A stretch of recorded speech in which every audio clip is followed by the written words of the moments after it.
A light on the top floor of a building in the city was on. One of the employees of the building worked there and often stayed late. The girl was not distracted from her work, only the sounds of typing on the keyboard could be heard. At this time in the corridors crawled some unknown entity, which made sounds similar to human footsteps. Drinking coffee, it seemed strange to the girl that there was still someone walking in the corridor, because earlier she was sure that all the employees had gone home. Suddenly, she wondered about who was behind the door, but after a while, there was still no answer to the question. The girl exhaled, thinking she had worked herself up to an auditory hallucination. However, after this conclusion, she still continued her work. As suddenly the footsteps started again, and this incomprehensible entity resembled the indistinct figure of a man. The girl opened her tired eyes wide with fear and incomprehension. Further, in a nervous voice, asked again about who was there behind the door. Then she stood up, hitting her hands on the keyboard and asked for it to stop, and then made a sudden jerk and headed for the door. Opening the door, she said that such pranks can scare people to death. What was her surprise when there was no one behind the door? She looked around questioningly, but still didn't see anyone. After that, she went back into the study and slammed the door shut. The girl, with her back against the door, took out her cell phone. She dialed the number and put the phone to her ear. The first beeps began to ring, while behind her stood that same unknown entity. A voice was heard from the phone, calling the girl Lee and asking why she was calling so late. The girl turned to Sue that she was late at work and said that there were shadows near her all the time and strange steps from the direction of the stairs. And also when approaching the door it all disappears, but then appears again, so she is scared. The sounds of footsteps appeared again and Lee told Sai that it had returned and he should hear it. She told Lee to get out of there immediately and go home, and the girl asked him not to hang up. After all, she is afraid that she will come up with something else. Lee grabbed the handle and opened the door. The girl went home, informing Siu about this and expressing words of gratitude, and Sia wished him a good rest and said goodbye. However, suddenly those footstep sounds appeared again. The girl could no longer withstand this nightmare, and her eyes showed extreme fatigue and fear. Lee sat on the floor out of despair and looked at the front door, continuing to hold the phone to her head while this entity appeared at her home. The steps continued, and the girl was in a frozen state as if time itself had stopped for her, and her eyes reflected mixed feelings of fear and complete uncertainty. The door opened a little and Lee saw a strange shadow with red eyes begin to squeeze through. The girl's phone fell to the floor and she screamed that it was here again. Hysterically, Lee held her head and continued to scream that it was haunting her, but she could not understand why. Xia had not yet hung up the phone, so after hearing what he heard, he began to call Lee and ask about the situation, but the phone was on the floor. Next, we see the criminal case about the disappearance of Li Huan. In similar cases, there were 15 missing people, and the first statement was made on March 5th. We know from the case that there have been several disappearances in the city in recent months that share common characteristics. The similarities were that the disappeared were alone, traces and similar evidence were left in the vicinity, and all the disappeared tried to talk on the phone about mysterious sounds and steps, but the money and valuables remained intact. Next, there was an appeal to the police about whether they knew one expression from the construction industry, which was left to them from their grandfathers, and the expression sounds like walled in, and then the police thought about it. The man further confirmed that this is the meaning, but it is not polite to say so they usually use hide in the wall. It seemed to the man that the police had also heard about this. However, this is simply a feudal prejudice, a bad habit from ancient times, from God himself, the patron saint of builders. But do they really still think that the incident on that bridge could have been avoided by walling up the person? But no, one will clearly not be enough, because this bridge is very bad and one person is definitely not enough, which means you need to wall up several people in different places, and that's the only way the bridge will hold up. Jumping into the river from the Tongjiang Bridge, interrogation reports, registration records handed over to assist the investigation, 212 excerpts of video recordings from cameras, examination of bridge construction techniques, data from the examination of bodies, and the number of deaths, 53. The case is also referred to as the butter rice takeaway case, in which the number of deaths could not be counted, as well as the number of poisonings, and it was not possible to determine when the first occurrence occurred. The actions take place in an apartment, almost at midnight, namely at 23 under a full moon. Fang Zheng, walking near the neighbors, heard a loud argument between two girls. One addressed Lin Jiaobao with the fact that she treated the first one as her best friend, but she offended her, and Jiaobao kept repeating Tong Tong that she had received a bill for a loan in the mail and one has to pay for the mother. And if Chung Tong Tong doesn't stop talking nonsense, he will break all ties with her completely. But with these screams, there was also all sorts of noise. Fang Zheng said to himself that again, two crazy students next door were arguing in the middle of the night. The guy pulled the door handle but suddenly stopped, and he turned his head and a girl came out, saying something about movements at the crime scene. She talked on the phone and indicated that this was the 16th case of a missing person. The girl passed by Fang Zheng, continuing the conversation by clicking and nodding. The guy looked at the girl and realized in his head that someone was missing. The girl did not finish her sentence and stopped not far from Fang Zheng. She turned to the guy and asked him not to go out on the street after sunset, and the guy at that time realized that the new neighbor turned out to be a police officer, but she had been living here for half a month, and he was seeing her for the first time. Fang Zheng opened the internet and found confirmation of the officer's words, because lately a lot of supernatural things have been leaking onto the internet, but they are quickly deleted. Scrolling further through the internet, the guy concluded that the more they want to hide something, the more suspicious it looks. He briefly watched the unusual news and clicked on one to see more. However, after opening the news, there was only an error that the news was deleted. Then he continued scrolling through the news and even laughed at one. Another piece of news interested him, and he decided to open it. It started out about a man who turned into the Flash and could run fast, and he was unable to find out further since the news was deleted again. Zheng's phone received a lot of notifications. The guy looked away from the news on his laptop and looked at his phone. Based on the notifications, Fang Zheng thought that the chat admin decided to publish some photos.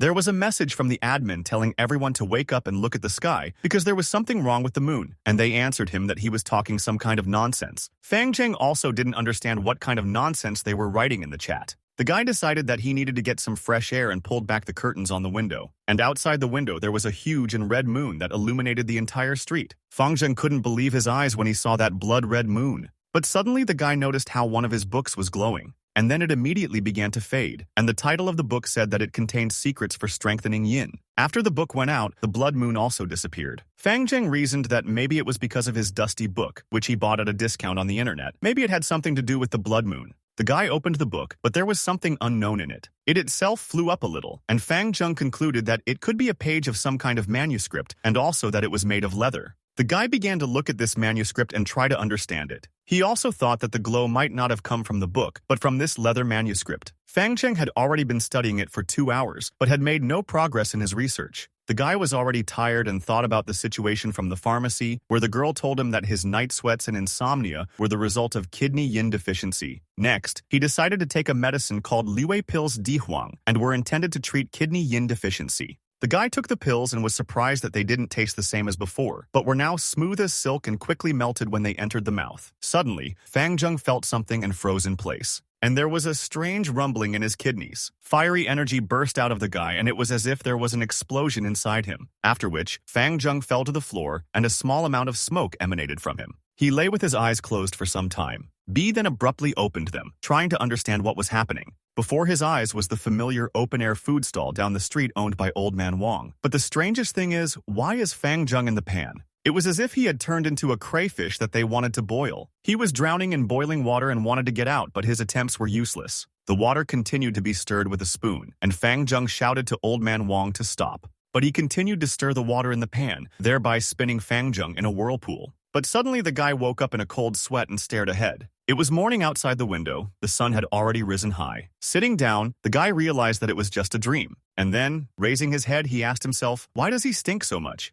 Last night he sweated and had to take a long time to bathe. This is all very strange. Possibly in Liwei tablets Diwan was a fake or something like that. The guy sitting in the taxi thought that he should get checked at the hospital. He needs to be careful in case his life is on the line. Then a taxi driver approached the guy and told him not to worry about going to the hospital because many men are now sick due to stress, sedentary work, and bad habits. The guy did not listen to the taxi driver who told him about one good doctor, Song Ji, but decided to watch the news about the blood moon. What he saw of the Flash and Captain America is impossible to find. There is only news about a strange guy Tan Sang selling his skin, where he was called crazy in the comments. Fang Jing was surprised that this Tang Sang produces and sells on his own, without intermediaries who raise the price. What kind of nonsense is this? Then the guy saw the news that the central building of the Zhou City Hospital was completely blocked by the authorities. This morning, someone saw a Taoist monk here who looked like a ghost. After reading the news, the guy got scared because this is the same hospital he was going to. Soon, Fang Zheng arrived at the hospital. He got out of the taxi and stared at the main gate. Upon entering, the guy was surprised that this place looked absolutely normal. Then the piece of paper he took with him vibrated in his pocket. Fang Zheng was scared, not understanding what this pulsating aura was. Then something strange, gray in color, flew out of the window.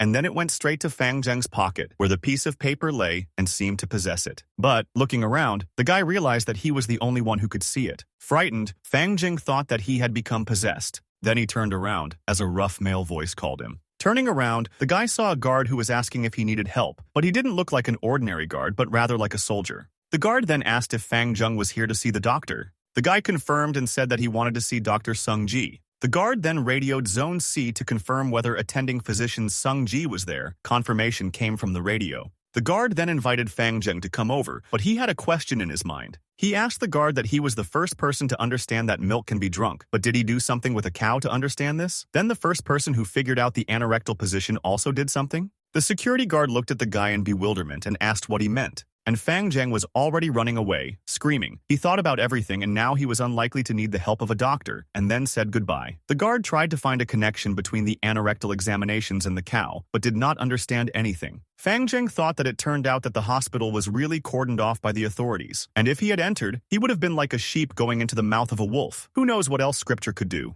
But suddenly a strange guy rushed along the road and stepped on Fang Zheng's foot, causing him to start screaming. The guy apologized and threw books at Fang Zheng as compensation, saying that he could take them for free. The books were called The Inviolable Golden Shield, The Golden Seal of the Warrior, and The True Body of the Arhat. Fang Zheng, seeing this, shouted to the guy, "Can these fakes really pass for compensation?" But the guy replied that he should take the books, quickly run, and be careful so that they would not be confiscated. Fang Zheng returned home in the evening, upset. He thought that he was unlucky today, because not only did he not get to the doctor, but he also got hit in the legs. But, having taken out the Holy Scripture, the guy saw that one of the runes on it was glowing with something. It was one of many runes written on the scroll. It took the guy several hours of research last night to realize that it was taken from a non-living thing. Could this mean that the dead can come to life? But this thought seemed stupid to him, and Fang Zheng began to twist his head to dismiss it. He then stared at that true Arhat body that the old rogue had thrown to him. But then the first rune began to glow even more, and then she stopped and completely disappeared from the parchment. Taking the volume in his hands, Fang Zheng realized that the rune was no longer there, after which the volume began to glow. Fang Zheng dropped the book in fear, but it continued to glow. Then its pages began to turn over at great speed. And then the guy was enveloped by a strange, strong energy. The technique that appeared in this light reminded Fang Zheng of a true divine technique. Even the title of the book had changed and was now written in gilded letters. In the rays of the evening sun, the guy concluded that this manuscript is capable of turning things into gold. I wonder what else he can do. If all the runes glow, will he be able to pierce the heavens? With surprise and worry in his heart, the guy began to cultivate according to this updated volume. Golden Immune. Arhat is a technique of supreme vitality and strength. Practicing this technique will make the bones like steel, improve the blood, and allow one to transform into a golden, untouchable Arhat. After an hour instead of 10 years, he was able to unlock 306 golden Arhat poses. Is it really all because of Lu Wei's pills? Dijuan? Using the hormonal surge in his kidneys, he was able to unlock all poses 5 times and gained about 50 years worth of power. Not surprisingly, the volume warns that this technique should only be practiced at midday, when internal heat is at its maximum, otherwise an accident will occur. I wonder if the rune that lit up in the scripture is related to the gray chi mark he saw in the hospital. Fang Zheng decided to go back to the hospital tonight, when there would be no people around, and check everything out. When the guy went outside, they persistently called him and asked him not to hang up, and then they said that there was an opportunity for little Fan to earn a lot of money. The voice offered Fang Zheng 200 yuan a day, a free lunch, and to meet his goddess Ye Qiangqi. Then the guy replied that his goddess used to be the director who worked at his mother's university. The voice replied that she is also his goddess, but Qiangqi is his main favorite, who has known him the longest. Then Fang Zheng turned to the rich man Dogu, saying that he was shameless. But he only told the guy not to worry about him, but to think about himself, because a lot has happened since Fang Zheng quit, but the guy didn't even listen and hung up. And then he opened the app, deciding to call a taxi to the hospital. A minute later, a yellow foreign car was already rushing towards him. Fang Zheng understood that the car was powerful from the sounds of the engine coming from around the corner. Then a yellow Lamba flies out and flies towards the guy at great speed. And then he brakes, almost running over the feet of Fang Zheng,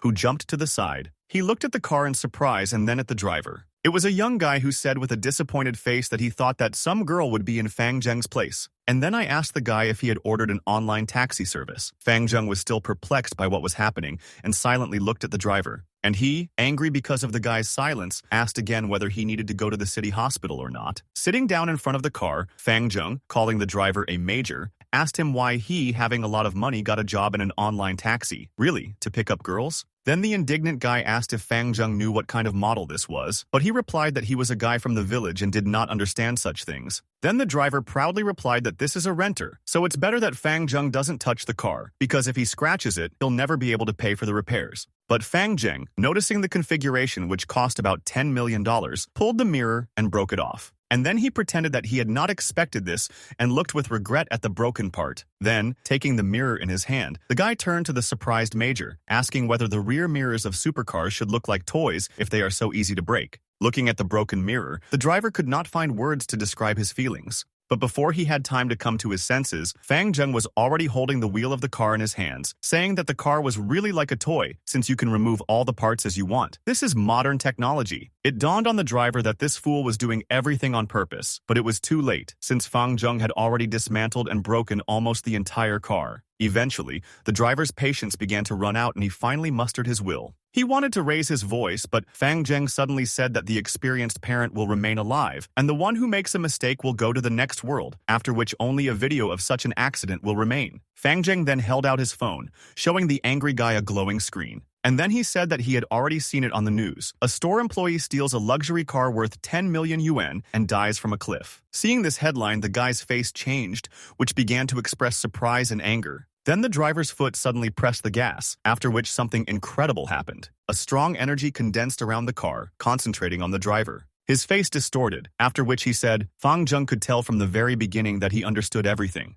The guy turned into a monster with fire burning around him. He shouted that Fang Zheng had been playing with him and mocking him all this time. And then, stretching his burnt hands to the steering wheel, he told Fang Zheng to get ready to meet the creator. But then there was a look of bewilderment on his face, because he couldn't figure out where his steering wheel had gone. Then the voice of Fang Zheng was heard, who stood behind the monster with the steering wheel in his hands and asked if this is what he was looking for. The angry monster didn't understand how the guy managed to take the steering wheel so quickly. Fang Zheng then pulled the thing forward and said that if the monster wants to have it, then let him take it, but he didn't move. Fang Zheng's guess was confirmed. This machine has absorbed the guy's life, so he cannot leave it, since he has become one with it. It's like people dying at sea who can only exist because of a ghost ship, and those who die in the water can only become water spirits. A ghost living in an apartment can only stay in it. They cannot go out and do whatever they want, anywhere. And this Major is a ghost driver. The angry driver stood up in his car and asked Fang Zheng who he was. Is he also a Superman who is one of the awakened ones? Fang Zheng confidently replied that everything was so. And he himself thought that if he had not started dismantling the ghost car when he first arrived, he would have found himself in a difficult situation. But now this ghost is just a way for him to gain experience. Looking at the guy, the ghost fearfully thought that things were bad.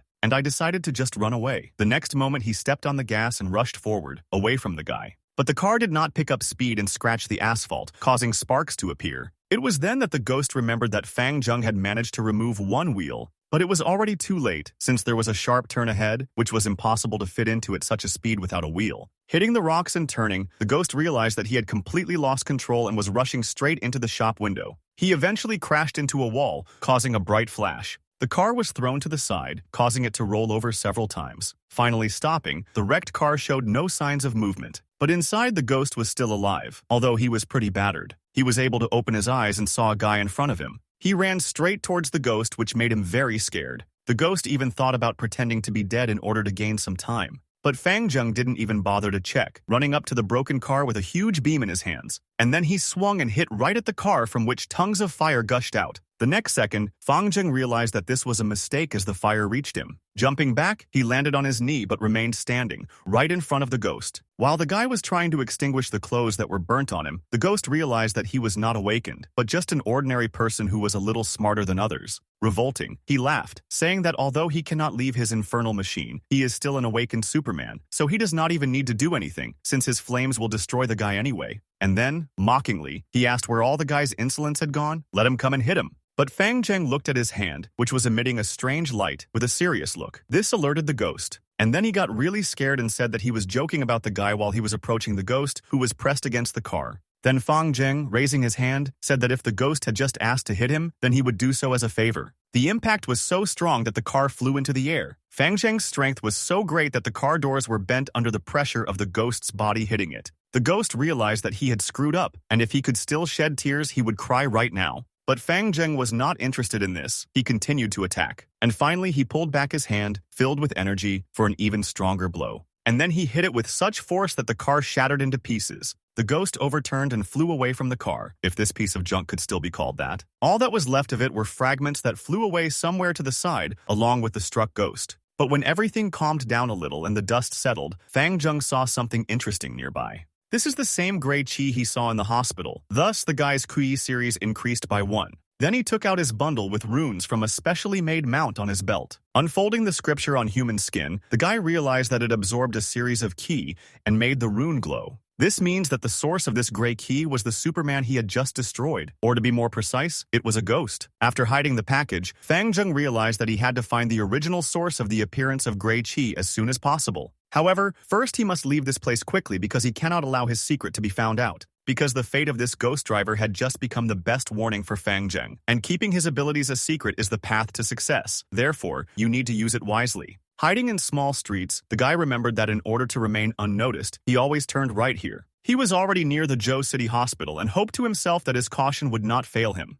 The guy hid in the building and waited there almost all night. Going out to the window, he realized that during all this time nothing had happened. It seemed that the gray key he saw last time in this hospital was here by accident and was unlikely to appear again soon, so Fang Zheng decided to go home and continue cultivating rather than waste time. Morning came quickly. Fang Zheng was at home. He was upset that he had wasted the whole night. Luckily, he managed to destroy the ghost driver, and now another rune has lit up, so the guy has another opportunity to become stronger. Right now, brute strength is the only thing he has. He can fight like crazy and that's all. It definitely won't work next time. And so, his goal at the moment is to improve his combat tactics. That is why the guy picked up the second volume. And then he spoke the words so that the Golden Seal of the Warrior volume would be upgraded, after which the space began to fill with energy. The Golden Warrior Seal comes from the Buddhist scripture, the Golden Warrior Sutra. It is used to fight demons and evil spirits, and is also one of the secret techniques of Buddhism. After some time, the energy disappeared, and the Golden Warrior Seal was refined. The Golden Seal of Warrior Exorcist is not just a martial technique, as it is specifically designed to cultivate 3 flames in a person's body, which, when burning brightly, enable a person's yang qi to prevent evil from entering the body. Looking at his 2 volumes for offense and defense, Fang Zheng knew that even if he faced more difficult situations in the future, he would be able to handle them. However, why do the contents of these volumes coincide with his purpose, as if they were created to combat the strange things that have been happening lately? Spirits, demons, risen from the dead. In addition, the source of the gray key that the scripture absorbs is so terrible that it seems that the world around has become more ridiculous. This world has ceased to be peaceful. Who then was the ghost driver, cousin of the ghost writer Nicolas Cage, Superman or Ghost? The guy spent the whole day in these thoughts until late at night, and at night he studied the technique of the Golden Seal of the Exorcist Warrior. The next morning, the guy realized that he was not tired at all, and his body and spirit had moved upward, which is unthinkable. So one morning workout turned out to be more fruitful than many night workouts. Although all this training had a drawback, it still left Fang Zheng very hungry.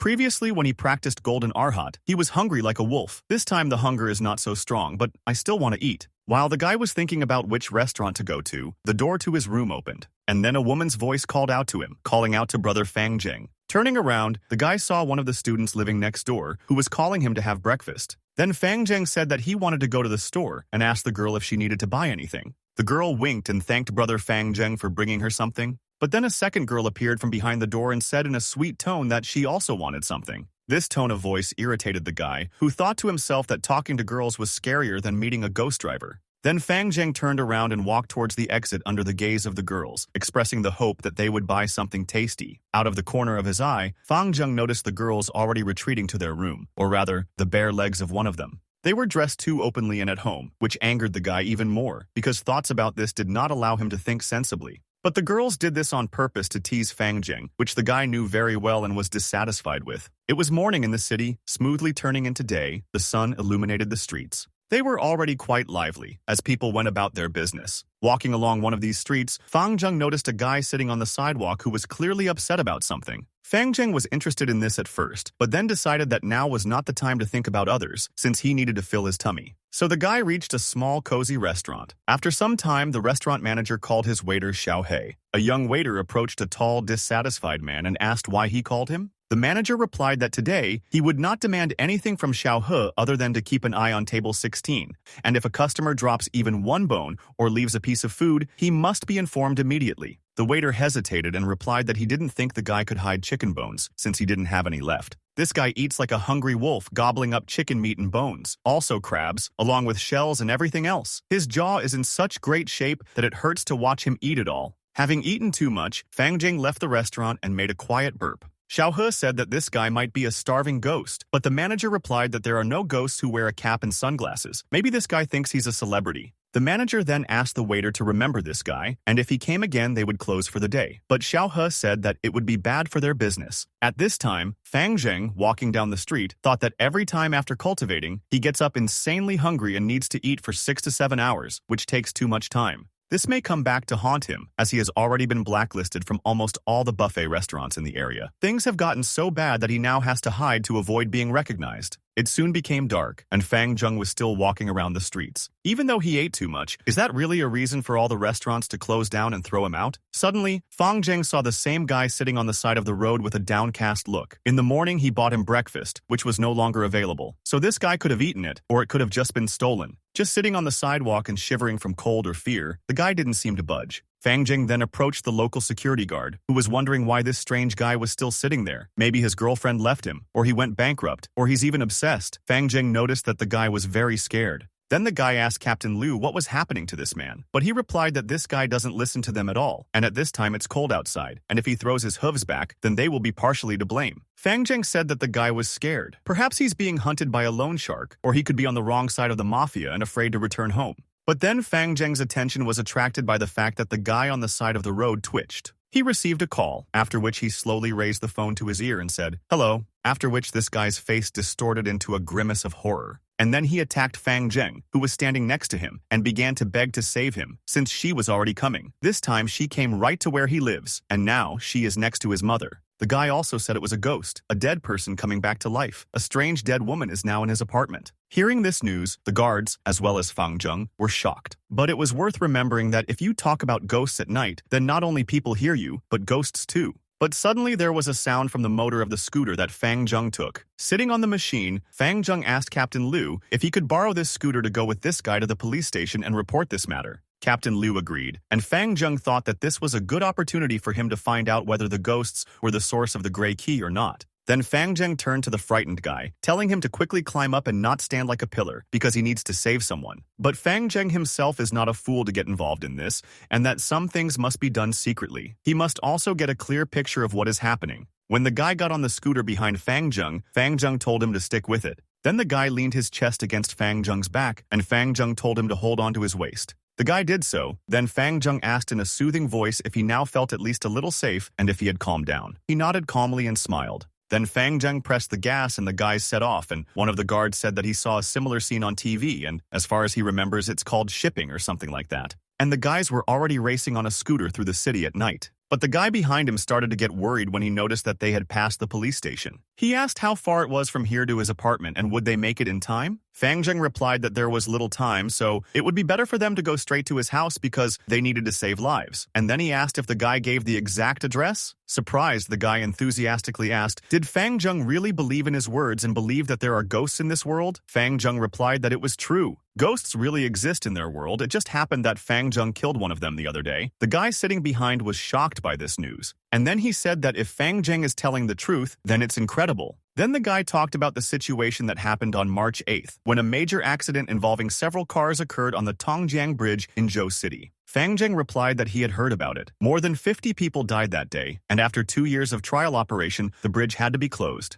But the guy shouted that about 109 people had died because this Tongjiang Bridge was taking new lives every day. This bridge is definitely connected to the gate of the underworld. Hearing this, Fang Zheng suddenly slammed on the brakes. The scooter suddenly stopped, raising clouds of dust, which made the guy sitting behind him very scared. An angry Fang Zheng said that more and more people are dying every day, and this all remains a secret from the outside world. And who is this guy anyway that he can't tell what really happened to him? Hesitating and agitated, the guy looked at the point in confusion and tried to answer something. But Fang Zheng was tired of listening to something incomprehensible, so he literally ordered the guy to speak. Then he introduced himself as Sun Yushu. His parents were engaged, so all his life girls revolved around him. However, he was not interested in them, since they were all primitive and boring. When Sun Yushu was in high school, he liked girls who were over 20. When he was in college, he liked mature girls who were over 30. And after college, he realized that he really liked older women and started looking for women over 40. However, the guy's parents were worried about him and began to rush him to get married. They set up blind dates, but in the eyes of the guy, young girls could not compare with middle-aged women. During the Lunar New Year, his family set him up on a blind date with a girl named Jia. But when he walked into her home, he was shocked. He recognized her mother as Jung Mei, whom he had met before. She was a housewife and her husband traveled a lot, and Sun Yushu went on many dates with her, and they got along very well. Every meeting was unforgettable. Staring at Sun Yushu, Fang Zheng said with a surprised expression that he never thought that this guy was such a person. But Sun continued by saying that he not only dated the man's daughter, but was also close to his wife. But one day, he met his future father-in-law, but it happened on the day of the Lantern Festival. Zheng Mei's body, bloated after being immersed in water, appeared on his examination table. Zheng Mei was returning to the village to visit her parents, and on the way back she died on the Tongjia Bridge. And Sun Yushu works as a forensic doctor,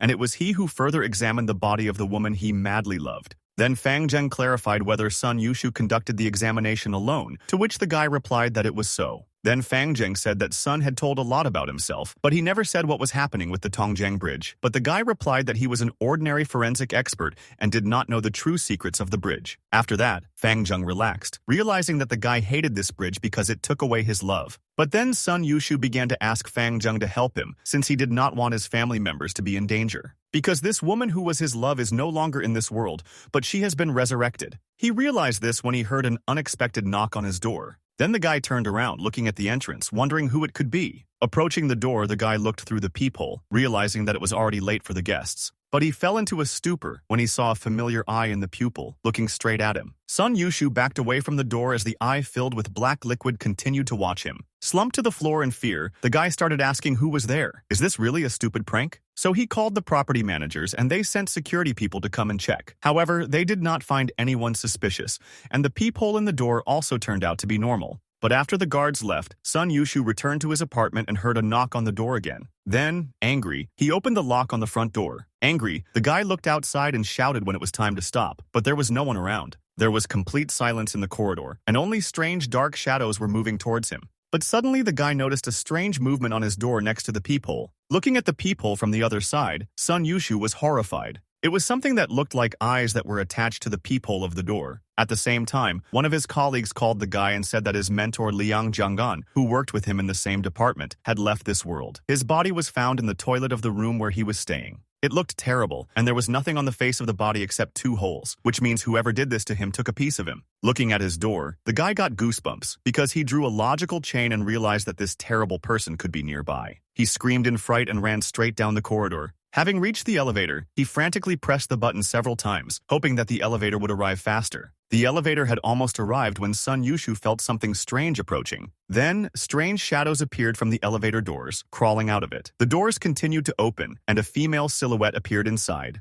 When the doors opened completely, Sun Yushu recognized the girl as Zheng Mei, who had left this world a couple of days ago. Then the guy asked in fear if she was really here to destroy him. Was it really she who did this horror to his colleague? But Sun Yushu had escaped and was now on his way to his house with Fang Zheng, who told the guy to call his mother and ask if she was okay. But she didn't answer, so they went upstairs and started knocking on the door. But the door was so cold that the guy seemed to be shocked by electricity from this knock. Standing in front of the entrance, the guys didn't understand what to do next because it all looked strange. Then Fang Zheng took a deep breath, feeling a strange smell. And then he said that he smelled damp earth and the smell of rotten fish, and Sun Yushu did not understand anything at first. But Fang Zheng told him not to worry about it, but the guy was already trembling with fear, thinking that he would use himself as cannon fodder. Then he started knocking loudly on the door and calling for his mother, and then he was able to open the door. Strange and gloomy shadows appeared from the door, and Fang Zheng asked if Sun Yushu really didn't smell anything. And I thought that the 2 most terrible things in life are when it suddenly becomes quiet, and when someone unfamiliar shows concern for you. And if this someone does not want money from you, then your life may be in danger. But suddenly an elderly woman looked out from behind the door and smiled sweetly, greeting her son. Relaxing, Fang Zheng realized that it was Sun Yushu's mother, and the guy himself was scared and told his mother to leave quickly. And then a strange girl appeared from around the corner, looking like a ghost, only she looked very creepy. Looking at her, Fang Zheng realized that this was Zheng Mei, and the smells he smelled came from her. And now, Fang Zheng was sure that he was the only one who felt her. But if Zheng Mei wanted to harm Sun Yushu's mother, she would have done it long ago. Suddenly, the mother turned to Fang Zheng, saying that this was the same colleague her son had told her about on the phone. And then she added that he looks decent, just like Sun Yushu. These words made Fang Zheng laugh, but then Yushu started shaking his head and asking what was going on. Fang Zheng thought that if Yushu's mother had arranged a date with Zheng Mei's daughter, then they knew each other. And Sun Yushu apparently did not inform his mother about Zheng Mei's death, so she appeared here again. In the eyes of Sun Yushu's mother, this ghost is still a living person. Suddenly, Sun Yushu's mother called the guys to come into the house and have something to drink, and she had just discussed with Jiajia's mother how best to receive the guest. Hearing this, Sun Yushu was shocked, but still went to get his mother. In the kitchen, Yushu's mother served Fangjin hot tea, for which he thanked her. Yushu's mother then said that when she heard that she had guests coming, Jiajia's mother said that she was making excellent fish soup. She has prepared dinner for them, so the guest is in for a surprise. At this time, the ghost left, turning the corner. The guys looked at each other and were surprised that the dead man had prepared fish soup for them. Jungmei stood in the kitchen, chopping vegetables on the countertop. Suddenly, she turned around and stared straight at the spot. At this time, the guys sat at the table in fear, not understanding what was happening. And Yushu's mother again started talking about how her son would soon be 27, and the fact that he still didn't have a wife was no longer funny. She had already started to treat Jiajia's mother like a mother-in-law, so she asked how things were going with Jiajia. Smiling awkwardly, Fang Zheng thought that there was something wrong with this family if they were discussing such things while they had a ghost cooking in their kitchen. Very soon, Jungmei came and set the table with fish dishes. The ghost sat down at the table next to everyone, and Fang Zhen thought it was wasteful, since the whole table was filled with delicious-smelling fish. But as soon as this smell mixes with the rotten fish that comes from Zhenmei, it feels like something is stuck in her throat. Suddenly, the ghost sitting opposite Fang Zhen ordered him to eat. Fang Zhen, having come here, knew that if the deceased was not one of the ancestors or relatives, then one should not eat the food they prepared. Otherwise, life expectancy would be shortened. Obviously, the ghost wanted to take advantage of this and take away the vitality of everyone present through food. Fang Zhen could fight her directly instead, but in this small, confined space, it would be impossible not to hurt Sun Yushu and his mother. It was too dangerous, so it was necessary to come up with something else that would not arouse unnecessary suspicion. But suddenly, an interesting idea came to the guy's head. He began to be nice to the ghost of Aunt May, saying that if these were her specialties, then he should definitely try everything, and he moved closer to her, which made him feel much colder. Taking the bread as a snack, Fang Zheng reached towards the fish to take a piece. Frightened Sun Yushu thought that Fang Zheng had already given up, turned into a starving ghost, and now no one would definitely help him. Looking at the ghost, the guy thought that it looked like he wouldn't be able to avoid this and would have to deal with it himself. If it meant saving his mother, he would do whatever it took and reached for the food as well. But suddenly Fang Zheng intercepted her and told her not to touch the food. And then he put the fish in his mouth, adding that this carp was his favorite. Sun Yushu continued to watch the guy in surprise, and he devoured all the food with great speed as if he had turned into a gluttonous monster. Who then can eat fish with bones? Soon, all the plates were emptied by Fang Zheng. Putting the last bowl on the table, the guy smiled. And then he added that Aunt May's cooking was so delicious that he ate it all himself, and no one even had time to try it. And then he asked Aunt May to cook more, and promised that he would eat less. The ghost stared in surprise at the guy who was acting very strange and eating all her food.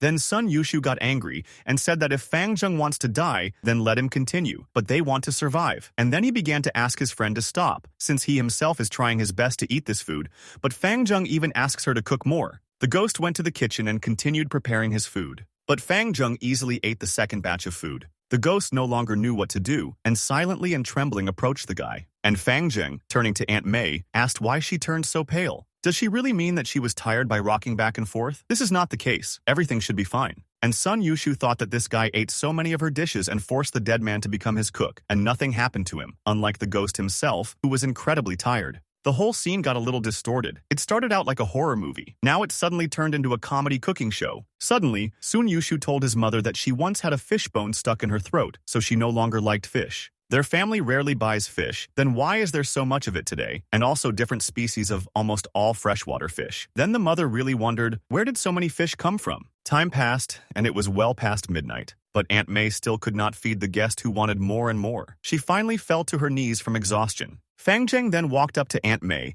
and said that she had worked hard today. And then, raising a fist filled with energy, he added that it was time for her to have a good rest. The ghost stared straight at the guy in surprise and fear, and he struck his blow directly at him. The fist passed right through Jungmei, after which the ghost screamed, realizing that this was the end. The impact site lit up, and fresh water, algae, and fish poured out of the ghost. Then the whole ghost began to glow so brightly that the guy had to close his eyes. And then Jungmei disappeared into thin air, leaving behind one gray key for the guy. That's when Fang Zheng realized that the gray key was coming from the ghosts. But then Fang Zheng realized that Jungmei died after her car crashed and fell into the water, which means all this fish that she cooked was in her before. A lump came to his throat because what he thought was fresh fish was actually expired. The next second, the guy jumped up and ran to the restroom. Sitting above the toilet, Fang Zheng knew that even though what he had eaten was completely consumed by the mystical solar fire in his body, he could not get rid of the unpleasant feeling. If he had known this from the very beginning, he would have immediately chosen to fight. After some time, the guy left Sun Yushu's mother's house, ending up at night in Zheng Mei's area of residence. Sun Yushu was worried about the Mei family, so they came here. But there is nothing suspicious here, so it seems that the ghost did not come here. Fang Zheng spent the whole night solving the problem for Sun Yushu. Fortunately, Sun Yushu gave him a bank card with 60,000 yuan as compensation. This helps ease his trauma somewhat. In 4 days, Fang Zheng encountered the supernatural 2 times. For an ordinary person, this could be critical. But if the guy wants to survive, he needs to become stronger, which means getting more gray ki. Therefore, you need to continue to fight. And to do this, you need to go on the internet and see if anything strange happened during this time. On one of the forums, a guy read information from a user who claimed that he saw a Taoist in robes, looking like a ghost, entering the Zhou hospital. Seeing the name of the hospital, Fang Zheng immediately took off. Soon the scooter took the guy to his desired destination.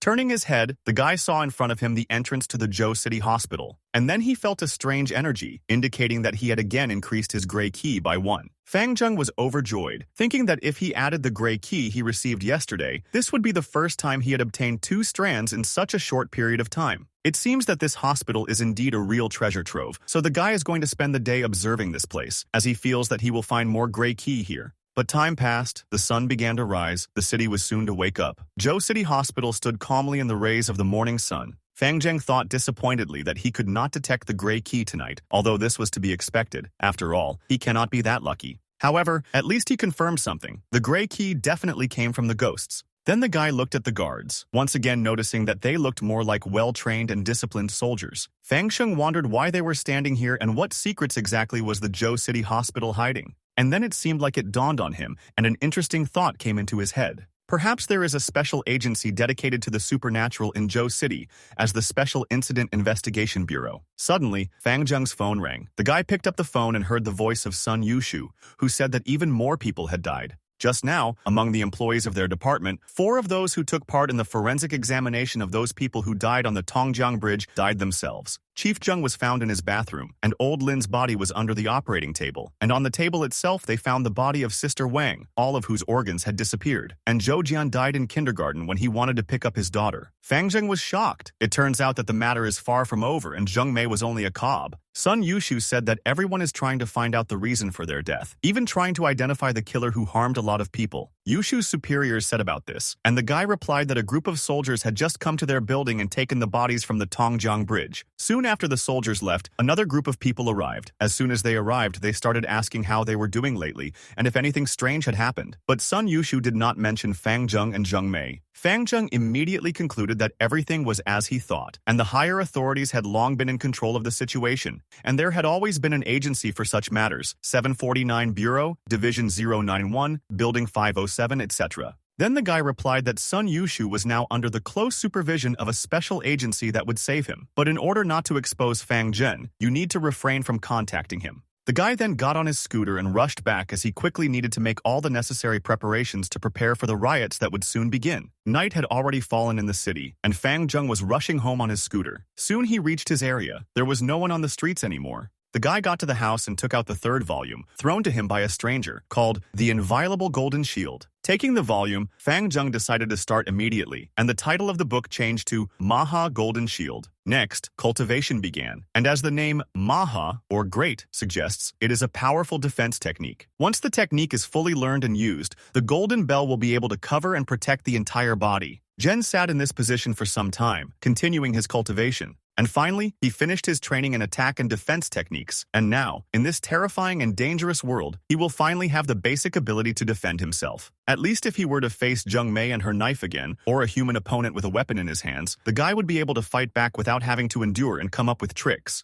Taking the scroll, Fang Zheng decided to use this improvement on a weapon, although he was not sure if it was possible to upgrade it. Thinking that this should work, the guy took out his phone. He understood that he did not have a weapon that could definitely help him in the fight against Zheng Mei, then he would not have to feel afraid. He would have taken action from the very beginning. Then Fang Zheng wrote to the Big Family of Cuties group and asked if anyone knew about weapons against evil. The answer came from a certain father cultivator who listed all the types of demonic weapons. The guy was frightened by names such as Demonic Refining Flask, Bell of the Eastern Emperor, Sunbow, Pangu Banner, Chaos Bell, Seal of Alien Heavens, Yin Yang Mirror, and so on. Fang Zheng then asked, is there such a weapon that a person can use? For example, something that is easy to obtain and find? A certain my brother answered him, talking about the needle against flirting. If you are faced with a demonic seductress, this injection will solve all your problems. Other users began to call this conversation kindergarten, which confused Fang Zheng. But Father Cultivator replied that if a guy wants a weapon that will kill a ghost, then it is better to look for a butcher knife, which has about 1,000 souls. And if you manage to find a blade from the guillotine that the executioner used to use, then this will definitely scare away evil. Fang Zheng was overjoyed, not understanding why he hadn't thought of this before, but all weapons are controlled by the government. Getting the blade would be difficult, so for now, his goal is a butcher knife. That same night, Fang Zheng went to Old Man Wang at the night market to ask him for help, but the old man was busy and asked the guy to help him. So they gathered a bunch of surprised people around them.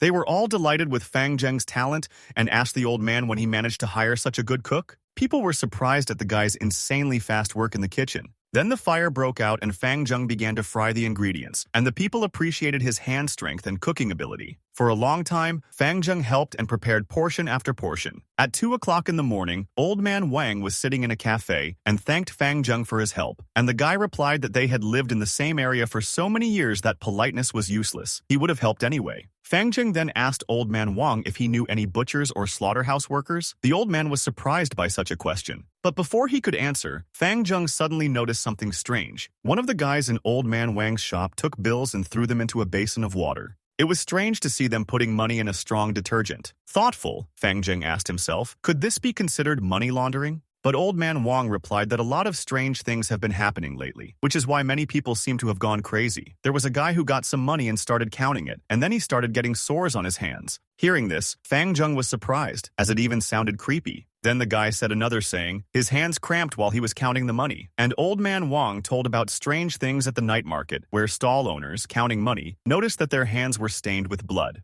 This must be because the money touched the dead man's blood, so the enmity remained in them. Perhaps the spirit cannot find peace after death and is offended by something. Hearing this, Fang Zheng realized that this was the third supernatural event in 5 days, and if ordinary people like Old Man Wang encountered this, they would not be able to defend themselves. Then, Old Man Wang asked Fang Zheng if he believed in the supernatural. After all, he also saw that many are now on the edge because of what is happening. The old man himself hopes that he will not encounter this. And then he stopped short and said that it was time to stop talking about this, since he had 3 children and he would not leave his stall to raise them, and asked what Fang Zheng ultimately wanted from him. The conversation was long, and Fang Zheng ended up at the Yufa Farmers Market at 6 a.m. Old Man Wang had many connections and told Fang Zheng to come here and find a butcher named Zhang Chu. There should be his stall here, and the butcher Zhang himself is involved in the family business and comes from a family of butchers, which means, naturally, that at 30 he is still a bachelor. Suddenly the guy's gaze rushed forward, and he noticed a man. It was Butcher Zhang, but the guy didn't expect him to look like that. But it was clear that this guy was a master of his craft, so it definitely had to be Zhang.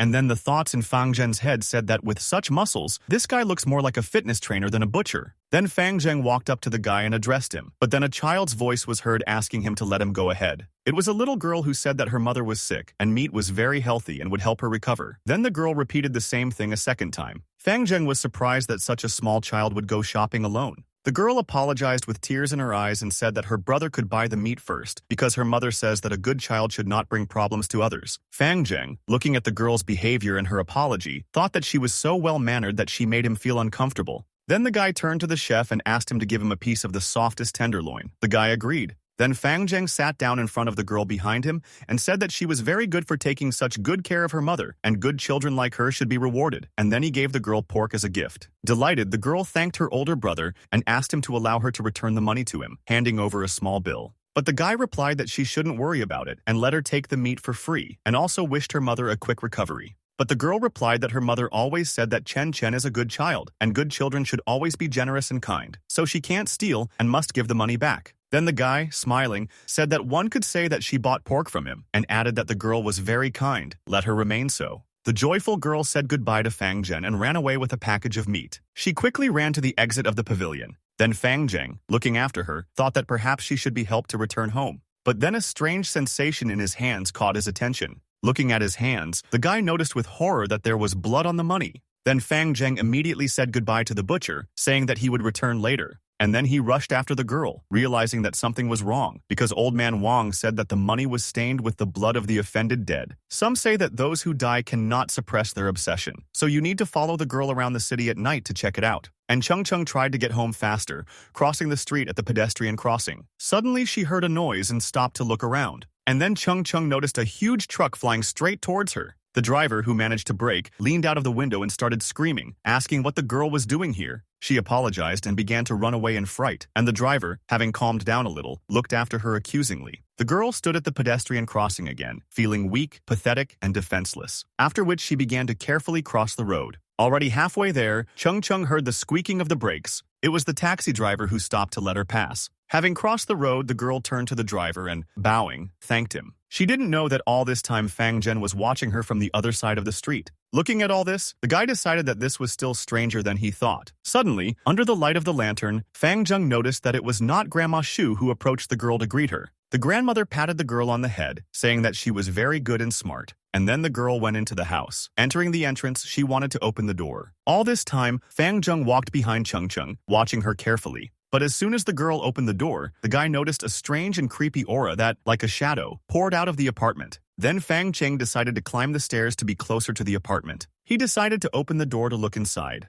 But when he did this, they were horrified by the huge amount of dark aura. He wanted to understand what it was, but the hands of darkness were already reaching out to him from behind. It was an evil spirit that had crept up from behind and was ready to grab Fang Zheng. But the guy suddenly heard the sounds of shooting behind him and turned around. It turned out to be a man in uniform who, having grabbed Fang Zheng, turned to Officer Chen and told him to take the civilians to the station, and then the professionals would take over the case. Other people in uniform appeared around. Then the main one said that reinforcements should be called to them, since all 4 members of this family were killed, which means there are many casualties around. Then Fang Zheng suddenly asked himself a question. When did he lose his guard and become obsessed with seeing a ghost? Was this when he entered the house? Looking at the people in uniform, the guy thought that they, as professionals, might be part of some kind of supernatural investigation bureau. And then Fang Zhen realized what had just happened. Looking at the main man in uniform, he noticed a gray key flying nearby. She flew straight to Fang Zhen, right into his scroll, which is why the guy's QE series first increased by 1. And then another 2, when the guy noticed a man leaving the stairs who said that no one had found anything above or below, so there was danger on this floor. Rejoicing, Fang Zheng thought that he could never dream of obtaining gray key so easily. He won the deal in less than a minute by receiving these 3 bundles of gray key. But suddenly the guy's thoughts were interrupted by the voice of an elderly woman calling the officers. And then the grandmother said that yesterday she was walking with one unfortunate girl and saw her enter that door. Fang Zheng heard the old lady say that she had encountered these strange people in this corridor before, but they were transparent and could walk through walls, which is very scary. Fang Zheng thought that he knew that the girl was no longer there, and what he saw was just a ghost. What Fang Zheng saw was the happiest moment in the girl's life right before she passed away. But for some reason this time what he saw aroused evil feelings in him. What then did the poor child experience in her last moments? If a normal person went against the supernatural, he would be helpless and easily overwhelmed. Soon morning came, and the guy met him at the police station. Soon he was invited to come in to help with the investigation. Fang Zheng was heading straight towards the site when he suddenly noticed something strange. There were a bunch of people just outside the fence, one of whom was Butcher Zheng. Why does he keep staring at the apartment building? And why does he look like he knows what happened and what is going on? But Fang Zheng needed to get into the interrogation room at the police station. He was there when he heard the clicking of heels approaching him. Seeing the owner of these shoes, Fang Zheng was surprised to unexpectedly meet a familiar girl. Opposite him stood a neighbor, a policewoman who lived next to Fang Zheng, named Wei Yuan. The girl asked Fang Zheng what could be strange about him bumping into her at her workplace, and the guy was very nervous. The police officer asked the guy not to be nervous because they were just going through normal procedures, and asked him to identify which piece of meat he was buying so that she could create a file and send it as evidence. Fan Zheng, leaving the station with Officer Wei, asked her about the future fate of the girl, and she replied that she could not disclose any information while the investigation was still ongoing. They walked side by side, and Officer Wei simply called out to Fang Zheng. I looked at the guy and asked about his interest in reading supernatural stories. Fang Zheng, a little embarrassed, replied that he sometimes reads, but did not understand why the girl was interested in this and asked her about it. She said that she was investigating a number of missing persons cases, and all these people had in common the fact that they all disappeared after reading supernatural novels. After which Officer Wei asked the guy to make a list of such novels for her so that she could get a clue from them, and the guy replied that it was his civic duty to cooperate with the police, but he did not yet have Officer Wei's contact number. The girl said that she would add him to WeChat and asked for a phone number, who, embarrassed at that time, thought that there was no trick on his part to get her number because he was just trying to cooperate. The guy handed the girl his phone so she could write down his number. Wangxing took the bus to the Jufa Farmers Market. The Jufa Farmers Market was large and had everything you needed. Fang Zheng looked at the market, remembering where he needed to go. The butcher asked the boy who came to him if he needed meat. Addressing the butcher, the boy showed himself those parts of the pig meat that his mother asked him to buy. And then he showed himself another part, which Dad also asked to buy. And Fang Zheng, seeing this, was very surprised. The butcher replied that he did not have the part of the pig that Dad wanted, so he could not give it. But the butcher put the rest of the parts in a bag and gave it to the boy. Fang Zheng looked at the boy and mentally concluded that he was very arrogant for his age, but did not say anything to him. This boy, passing near Fang Zheng, called him narrow-minded and grinned. The guy was annoyed at how this little boy dared to mock him. Fang Zheng, of course, could put up with it, but there are people who cannot. The guy turned to the boy and told him that if he was bitten by a bat, he would become Batman. If he was bitten by a spider, he would become Spider-Man. If lightning struck him, he would become Thor. If the boy turned green, he would become the Hulk. Next, Fang Zheng smiled and asked what the boy would become if he ate pork. The boy replied that in that case he would become Little Peppa Pig. Fang Zheng praised the boy for being smart and quick-witted and patted him on the head.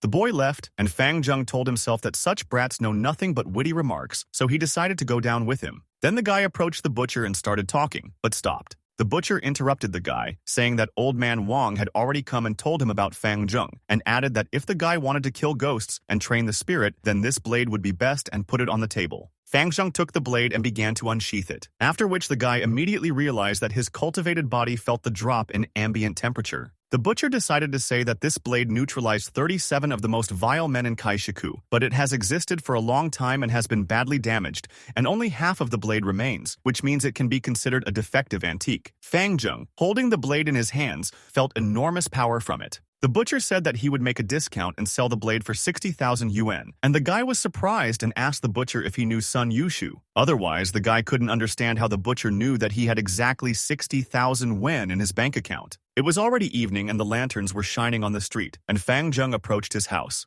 Arriving home, the guy began to cultivate with his new blade. After some time of cultivation, the guy was able to improve his blade. Holding the whole blade in his hands, the guy felt a strong burning sensation from it. The blade fell to the floor with a clang, and Fang Zheng did not understand the explosion of ghostly ki that had occurred. The guy began to say something, but suddenly a roar began to come from the blade. There was an explosion of ghostly ki again, and the guy saw a ghost without a head. A glow emanated from the blade, and chains climbed in different directions with a characteristic clang. Fang Zheng never expected to see this. His face showed great surprise like never before. The guy realized that the headless ghost was chained to his blade with these chains. But Fang Zheng realized that it was most likely not a ghost, because this blade had neutralized many people. This means that the blade shows the indignation of the people it neutralized. Sitting on the floor, the guy saw more spirits come out of the blade, bound by chains, and he began to count them. In total, Fang Zheng counted 9 offended spirits. Suddenly, all these spirits exploded, and smoke came down from the places where they were located. All the smoke converged on the blade,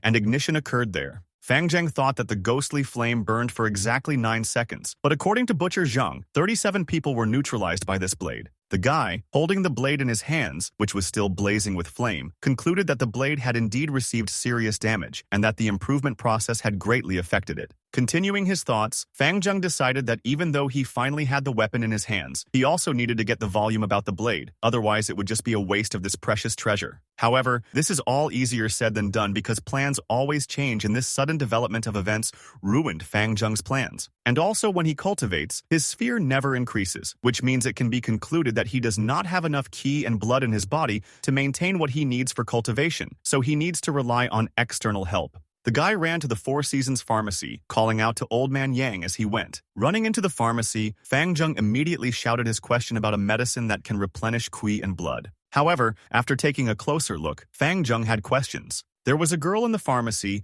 and the guy attracted her attention by calling her Little Xue. This little girl, Shua, was the daughter of the boss of the Four Seasons pharmacy, and the guy inquired about the whereabouts of her father. She did not answer, and Fang Zheng asked about any medicines that could help him nourish or replenish his blood. The girl, adjusting her glasses, asked about blood saturation, and the guy got a little embarrassed and thought that something was wrong here. It was as if a conversational intellectual sparring had arisen between them. Donkey skin, gelatin, donkey gelatin liquid, blood restoration tonic, hemoglobin of a beautiful lady, and motherwort. The girl listed and offered a choice to Fang Zheng. For Fang Zheng, it was like a strong blow from a blade. He opened his eyes wide and did not understand what to do. What a shame it is when a courageous guy runs to the pharmacy in the middle of the night to buy one of the listed products and then asks a schoolgirl which of them works better. This is a shameful blow to the heart. With this, Fang Zheng could be said to be burned with shame. And the guy now didn't understand what he had done wrong to suddenly be overcome with shame. The girl put the pale Wuji preparation in front of the guy Baifeng, which nourishes and replenishes the blood and also regulates the female cycle, and is used to treat qi and blood deficiency, weakness, and exhaustion. Fang Zheng was furious that he was offered pills that regulate the female cycle because he is a man and they cannot help him.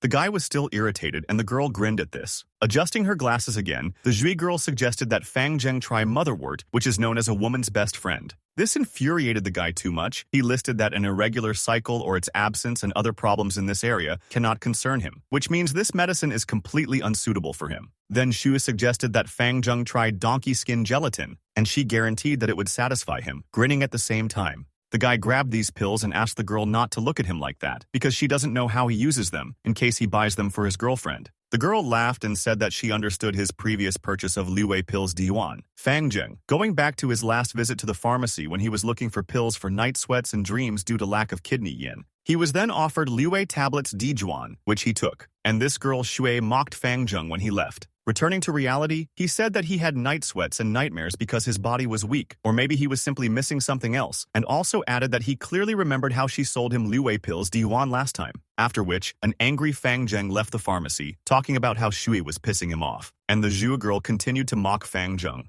The guy reasoned that he was always reluctant to do business with the daughter of the pharmacy boss, and he decided to forget about it. It didn't matter as long as the medicine could be upgraded into an effective supplement that would help its cultivation. Of all the medicines that fill the blood, these donkey gelatin granules seem to be the only suitable remedy for men. Fang Zheng, after scouring the internet, found out that the first person to try this was Prince Cao Ji. Fang Zheng still couldn't believe that men were drinking donkey gelatin and told himself that they could bully him as much as they wanted because he would endure for the great cup of self-improvement and breakthrough. The guy held his hand on the manuscript and made an improvement in the medicine. A very strong golden glow emanated from the bowl of donkey gelatin. Looking into the bowl, Fang Zheng told himself that there would always be painful trials before the reward. And I decided to drink this bowl of donkey gelatin to recharge my energy and health, after which everything around flared up and seemed to explode. The guy rejoiced at how his body exploded with qi and filled with blood. The limit that he could not pass for a long time was broken. As the saying goes, strike while the iron is hot, and Fang Zheng began to use the remaining 2 runes to tone up and help his cultivation. He was able to successfully complete the Golden Immune Arhat Blood Restoration cycle 9 times, another cycle of Exorcist Golden Seal Warrior Blood Restoration 6 times, and also the Golden Immune Mana Shield, in which I went through the final stages and received level 10. After all these efforts, the guy slowly and smoothly stood up. He stood proudly and smiled, thinking that this was what is called a miraculous achievement. Afterwards, he wondered what rank his current strength fell into. Also, he had already had 3 supernatural encounters. However, last time, he did not use the fighting style to take care of the infernal machine, or the food of the dead woman, but simply went with the flow. Holding the manuscript in his hands, he suddenly remembered that he was again left penniless. And I decided that the most important thing now is to figure out how to collect more than before in order to replenish my savings. Fang Zheng realized that the Supernatural Investigation Bureau was probably his best choice. He called Sun Yushu and said that he wanted to ask him something, although the time for calls was already late, almost midnight. But Sun Yushu couldn't help the guy because he didn't know anything. And Fang Zheng wanted to get some information from Sunyu Yushu about the Supernatural Investigation Bureau, namely the location of their headquarters in Zhou City. But the guy did not expect that their discipline was as strict as the military, and there was no information. However, Sun Yushu suddenly remembered one small detail that he had heard in passing, so he didn't know whether it would be useful. Fang Zheng, completely interested in this, enthusiastically asked to tell. Sun Yushu recounted how he vaguely heard them talking about plans to forcibly clear the Tongjiang Bridge. After hearing this, the guy took note of the Tongjiang Bridge. Fang Zheng decided to see if there was any news about this on the internet. It turned out that the agency had shut off the upper flow and were clearing it of sediment. They're really going to block the creek. The cold-looking, bespectacled man and his organization seem obsessed with thoroughly investigating the Tongjiang Bridge situation. What exactly is going on this Tongjiang Bridge? Why would they spend so much effort on forcibly clearing the bridge? Walking through the city, the guy thought, are they really going to demolish the bridge? Or they want to directly attack what is on this bridge? Suddenly, the guy's phone vibrated in his hand. Picking up the phone, a quiet, feminine, and frightened voice introduced itself as Chen Tongtong. She asked if Fang Zheng was free and could he come pick her and Lin Jiaobao up because they were too scared to go home now. Then, Lin Jiaobao's voice was heard, confirming her friend's words that they were scared to death. Fang Zheng realized that these were the voices of two students from the neighboring apartment. But it was strange. What scared them so much? It could be anything, but since this is not an arrogant request, you can go for them. Then the guy asked the girls to send their location, which they did. Looking at the map, Fang Zheng realized with horror that it was near the Tongjiang Bridge. The road to the bridge was unpleasant. Stray cats roamed around it, and there was a lot of garbage lying nearby. Hearing footsteps approaching, one of the stray cats got scared and hid in the middle of the dump. Coming around the corner, Fang Zheng thought that the network of events that happened on Tongjiang Bridge still caused a feeling of panic. Nobody wants to go back there, and even taxis don't go there at night. Therefore, the guy himself had to come a long way here and come by bus. Then someone behind Fang Zheng asked in a hoarse voice if the guy knew how to get to Graves Hill. The guy reacted almost instantly and turned around. Behind him, he saw a strange man in tattered clothes and a haggard face. He then asked again if Fang Zheng knew how to get to Graves Hill. As the man spoke, he seemed to gather dark energy around him. Then he asked the guy for the third time how to get to Graves Hill, and Fang Zheng just looked at him in bewilderment. Then footsteps were heard, and another voice was heard, saying that a dead man walks, a living man marries a corpse, a dog eats offerings from graves, and ghosts ask for directions. Do people know what it means if they encounter any of these things? Fang Zheng raised his gaze with interest and fixed it on the person who said this. It was a young guy who ended his sentence by saying that if Fang Zheng encountered all of the above, then it would steal his key. Realizing what the guy said, Fang Zheng backed away from the man who was asking him for directions. He rushed towards the guy, realizing that he had previously spoken to a ghost. While Fang Zheng was running, he managed to trip over a stone, but did not fall, but continued to run. Standing next to the confident guy, the frightened Fang Zheng looked attentively at the ghost. But the guy told Fang Zheng to relax, since every person has 3 fires, and until they answer the ghost question or extinguish their own flames, these ghosts will not do anything. Hearing this information, Fang Zheng turned to the guy, calling him a master and asked him to save him. Winking at Fang Zheng, the guy said that this was a fateful meeting, so he would help him. Fang Zheng was overjoyed when he heard this. But the guy decided to first say that he was not entirely sure that he could cope with them, since he needed to return to his store and pick up the magic weapon before fighting. Therefore, both guys quickly moved from their place and ran into one of the alleys. Catching up with the guy, Fang Zheng asked, if someone accidentally became possessed by a ghost, how could they be exorcised? And the guy said only 2 words in response, the government of the underworld. Surprised, Fang Zheng immediately thought, why did this guy mention the government of the underworld? And when the guy was already opening the door, Fang Zheng suddenly asked him if he knew that if someone hides his hand, then most of all you need to beware of his true abilities. Looking back, the guy was horrified by what he saw. Fang Zheng jumped on him with a sword and used this weapon to destroy the ghost, which was the guy asking about how Fang Zheng saw through his disguise.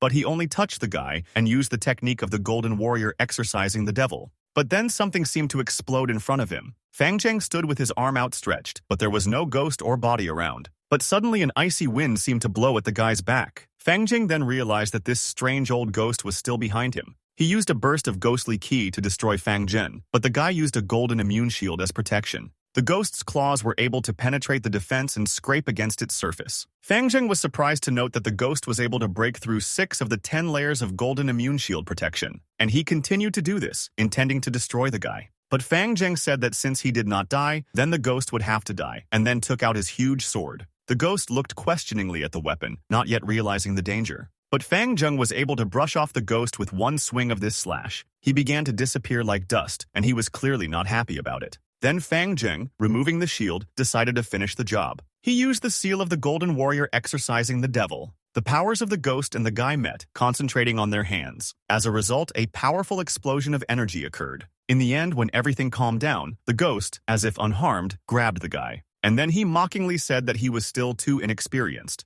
But in the next second, Fang Zheng smiled a little. And then the ghost burst into flames and was enveloped in fire on all sides. The ghost realized that the guy's body was protected by mystical solar fire, but it was too late. Fang Zheng took the sword and swung it a second time to destroy the ghost. Having pierced it, the guy said that this is called mystical fire. Thanking the ghost for the experience, the guy smiled, and then he threw it aside with a wave of his hand. From this push, the ghost fell onto the road. Watching the ghost disappear into space, as if burning, the guy realized something. The realization of what had just happened to him suddenly dawned on him. Then he began to come to his senses and looked back at the store. And then he thought that he had been sucked into the vision of a ghost again. No one falls for the same trick twice, and since the last time he was pulled into this vision, he has been resisting. He already realized that he was possessed by a ghost when he discovered that the distance between the road and the bus stop had shortened. And now, thanks to him, two ghosts are destroyed and divided into two parts. And this isn't just any old ghost. Each half of it can actually reproduce a new evil spirit. This ghost almost broke through the guy's shield, which means his resentment is very strong. Fortunately, Fang Zheng did not lose his temper and start fighting two ghosts at the same time. Otherwise, he could have died. In the future, you need to be more careful if you encounter one ghost of two halves. But suddenly, two gray key flew out from the dead ghosts. It was a pleasant surprise for the guy that these two, although they came from one ghost divided into parts, are considered as two. Fang Zheng was pleased with this outcome, but now he understood that he needed to calm down so as not to give himself away right now. And now he needs to hurry, because two beautiful ladies are waiting for him. There were many people crowding Tongjiang Embankment, trying to get through. The police raised their hands and urged the crowd to be careful and not push. Walking to the embankment, Fang Zheng was surprised and asked himself why there were so many people here. Suddenly, he heard women's voices calling him. The guy turned around, and the girl immediately attacked him, saying that they had been waiting for him for a very long time. The frightened girl hugged the guy tightly, pressing her whole body against him. Then Fang Zheng asked the second girl standing next to him what happened. She trembled, but decided to answer. She and Jiaobao were free this weekend, so they came to the carnival. They decided to visit a haunted house to have fun. But when they entered there, they saw a terrible picture. The girls thought it was just a scary prop. Tong Tong was terribly scared, but Jiaobao hastened to console her, saying that this was not real. Then a pumped-up guy appeared in front of the girls, saying that the girl could hide in his arms if she was so afraid. Moreover, there is enough for both of them. But my friends did not appreciate this approach.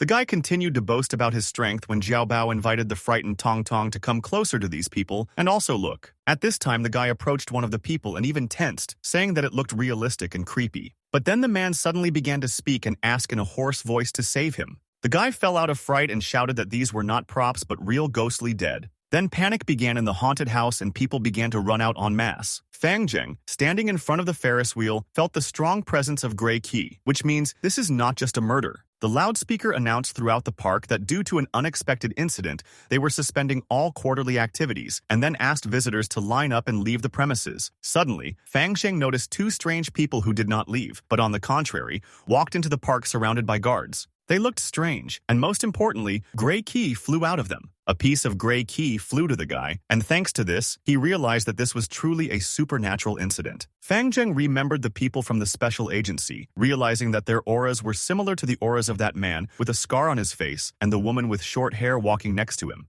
This couple is most likely accompanied by special forces from the Bureau of Supernatural Investigations. Suddenly, the woman turned her gaze to Fang Zheng, who was looking at her. But he had already managed to turn around and tell his friends that everything was all right now. Tong Tong and Jiaobao thanked Brother Zheng for coming to get them, and he smiled and replied that they were neighbors, so they didn't need to be so polite, unless they could invite him to eat at his own expense. But Fang Zheng himself was thinking about that strange woman, whose gaze made him shudder. This woman is definitely stronger than him, just like the man with the scar. And while this strange couple with the special forces got into the car, Fang Zheng wondered what was happening here and where did these people come from. There is so much he still doesn't know. After all this, the girls and Fang Zheng boarded the bus and headed home. Jiaobao and Tong Tong were arguing about what to eat. Then the voice announcing the station said that the bus had arrived at the Tongjiang Bridge station and warned passengers to board the vehicle correctly. Fang Zheng, sitting by the window, saw the workers below and was surprised that they were working even at night in order to finish the job as quickly as possible. They moved forward quickly and seemed to be almost done with the destruction of the bridge. The deliberate purge plan that Sun Yushu spoke about on the phone will be completed in a couple of days. It seems that the relevant departments want to thoroughly investigate the Tongjiang Bridge case and resolve all issues. The night passed and the next sunny day arrived. In the morning, Fang Zheng received a call from a courier who wanted to clarify where exactly Fang Zheng lived and apologized, saying that this was his first delivery. Later, the courier delivered the box. While accepting it, the guy thought that all 3 volumes that he accidentally received were Buddhist. Wouldn't this curse him for the rest of his bachelor life? He will never give up the pleasures of life in the form of games, food, girls, etc. to become a monk. Therefore, now the guy deliberately ordered other types of volumes from the internet. Fang Zheng then tried to use them for an hour, but came to the conclusion that even the scripture cursed him, since all the improvements had failed. There was no reaction from the human skin writing when he tried to improve these 6 books. Could it be because these Taoist and Buddhist volumes cannot be combined with cultivation? Or is it because they are on different levels? Or do you need more Gray Key? In the end, Fang Zheng came to the conclusion that he was still simply too poor, and being rich is always better than being poor, because money makes the world go round. Even if all of these volumes were fake, those related to the Jin Yun series, Manuscript of Tendon and Bone Marrow Transformation,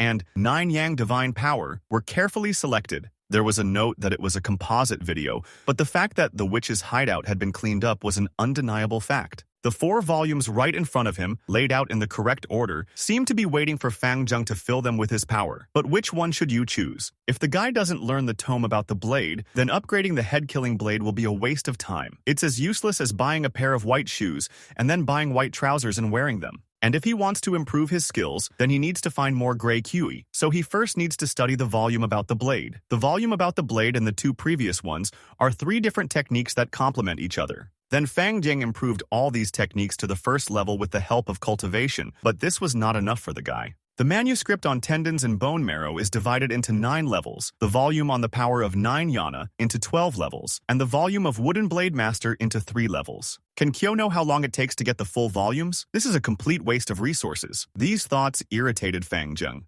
When he browsed the sites, he deliberately selected volumes from different sects. In the end, the 3 volumes he chose were closer to Buddhism. Maybe Fang Zheng is a Buddhist himself? And while the guy was wondering if he had a connection with the Buddha, strange things happened again on the Tongjiang Bridge. An explosion occurred on a small island of land next to him, after which the water rushed straight through the exploded dam. Immediately after this, a sound was heard from the loudspeaker that the river dam was ready. The tramp of soldiers in uniform, of whom there were a large number, was suddenly heard running. Then military vehicles arrived, which only increased the number of soldiers. Suddenly, a voice rang out, ordering all units to immediately block all roads leading to the Tongjiang Bridge, as all vehicles were strictly prohibited from entering. Surveillance of the surrounding area was completed, so the order came for all units to prepare to clear. Then, bright headlights appeared in the distance, approaching the bridge. One of the soldiers, pointing down somewhere, ordered to dig. The huge excavator, which had previously been shining its headlights, accepted the order and began to carry it out. The order was given by the leader overseeing the operation in the lower reaches of the river, Captain Shen, whose task is to find the other half of the ghost's body. They must dig up these parts by 10 p.m. Suddenly, Captain Shen was informed that the situation of Captain Yan's team was the same as theirs. When they were digging on the other side of the river, they found several architectural houses. The captain ordered Li Hyun to remind that team to work harder, as the origin of the 2 ghost parts is very strange. The captain said that under this river there could be 2 more tombs built by the ancients, one at each end of the river, and each with half a body. Most likely, the stone houses were built by the same people. Then Li Heng asked Captain Sheng if he thought that they were looking for more than just a body divided into 2 parts.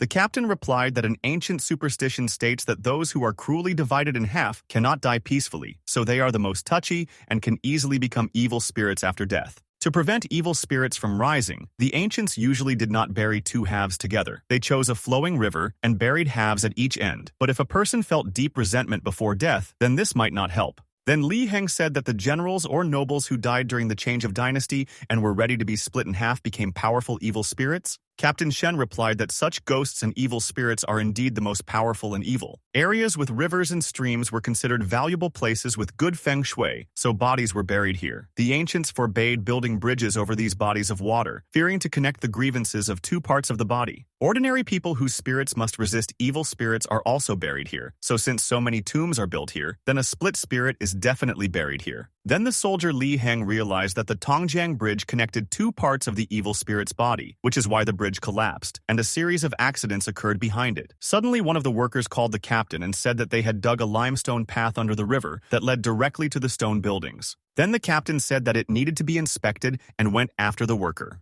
Then Li Heng told the captain that Yan's team found the same thing as them, a stone path. The team did it 10 minutes ahead of them and already went down to the bottom of the river. The captain ordered to ask Yan if they had any success. Did they find a part of the body? Li Heng accepted the order and went to the second captain, and Captain Shen's team headed forward along the stone path. Arriving at the stone remains of the ancients, Captain Shen ordered to search everything around in search of the desired burial. Shen realized that most of these stone buildings had foundations that were completely destroyed, and opposite it there were 2 houses that were relatively well preserved. The shape of this house was a little strange. There were no windows in the house, there was only a door made of bronze. Then the captain ordered Li Heng to take people and clear out the other stone houses. What if something turns up? In the meantime, he himself will continue his search here. The captain realized that the door was made of bronze, which the ancients often used as a container for sacrifices, and carved stories from their lives into the bronze. Then there should be inscriptions on this door too. When he touched it, the captain discovered something. There were pictures there, and even though they were damaged here, Shen could still see fragments of the history painted here. One of the drawings, similar to a person, was divided in half. The lower part of the picture should represent blood.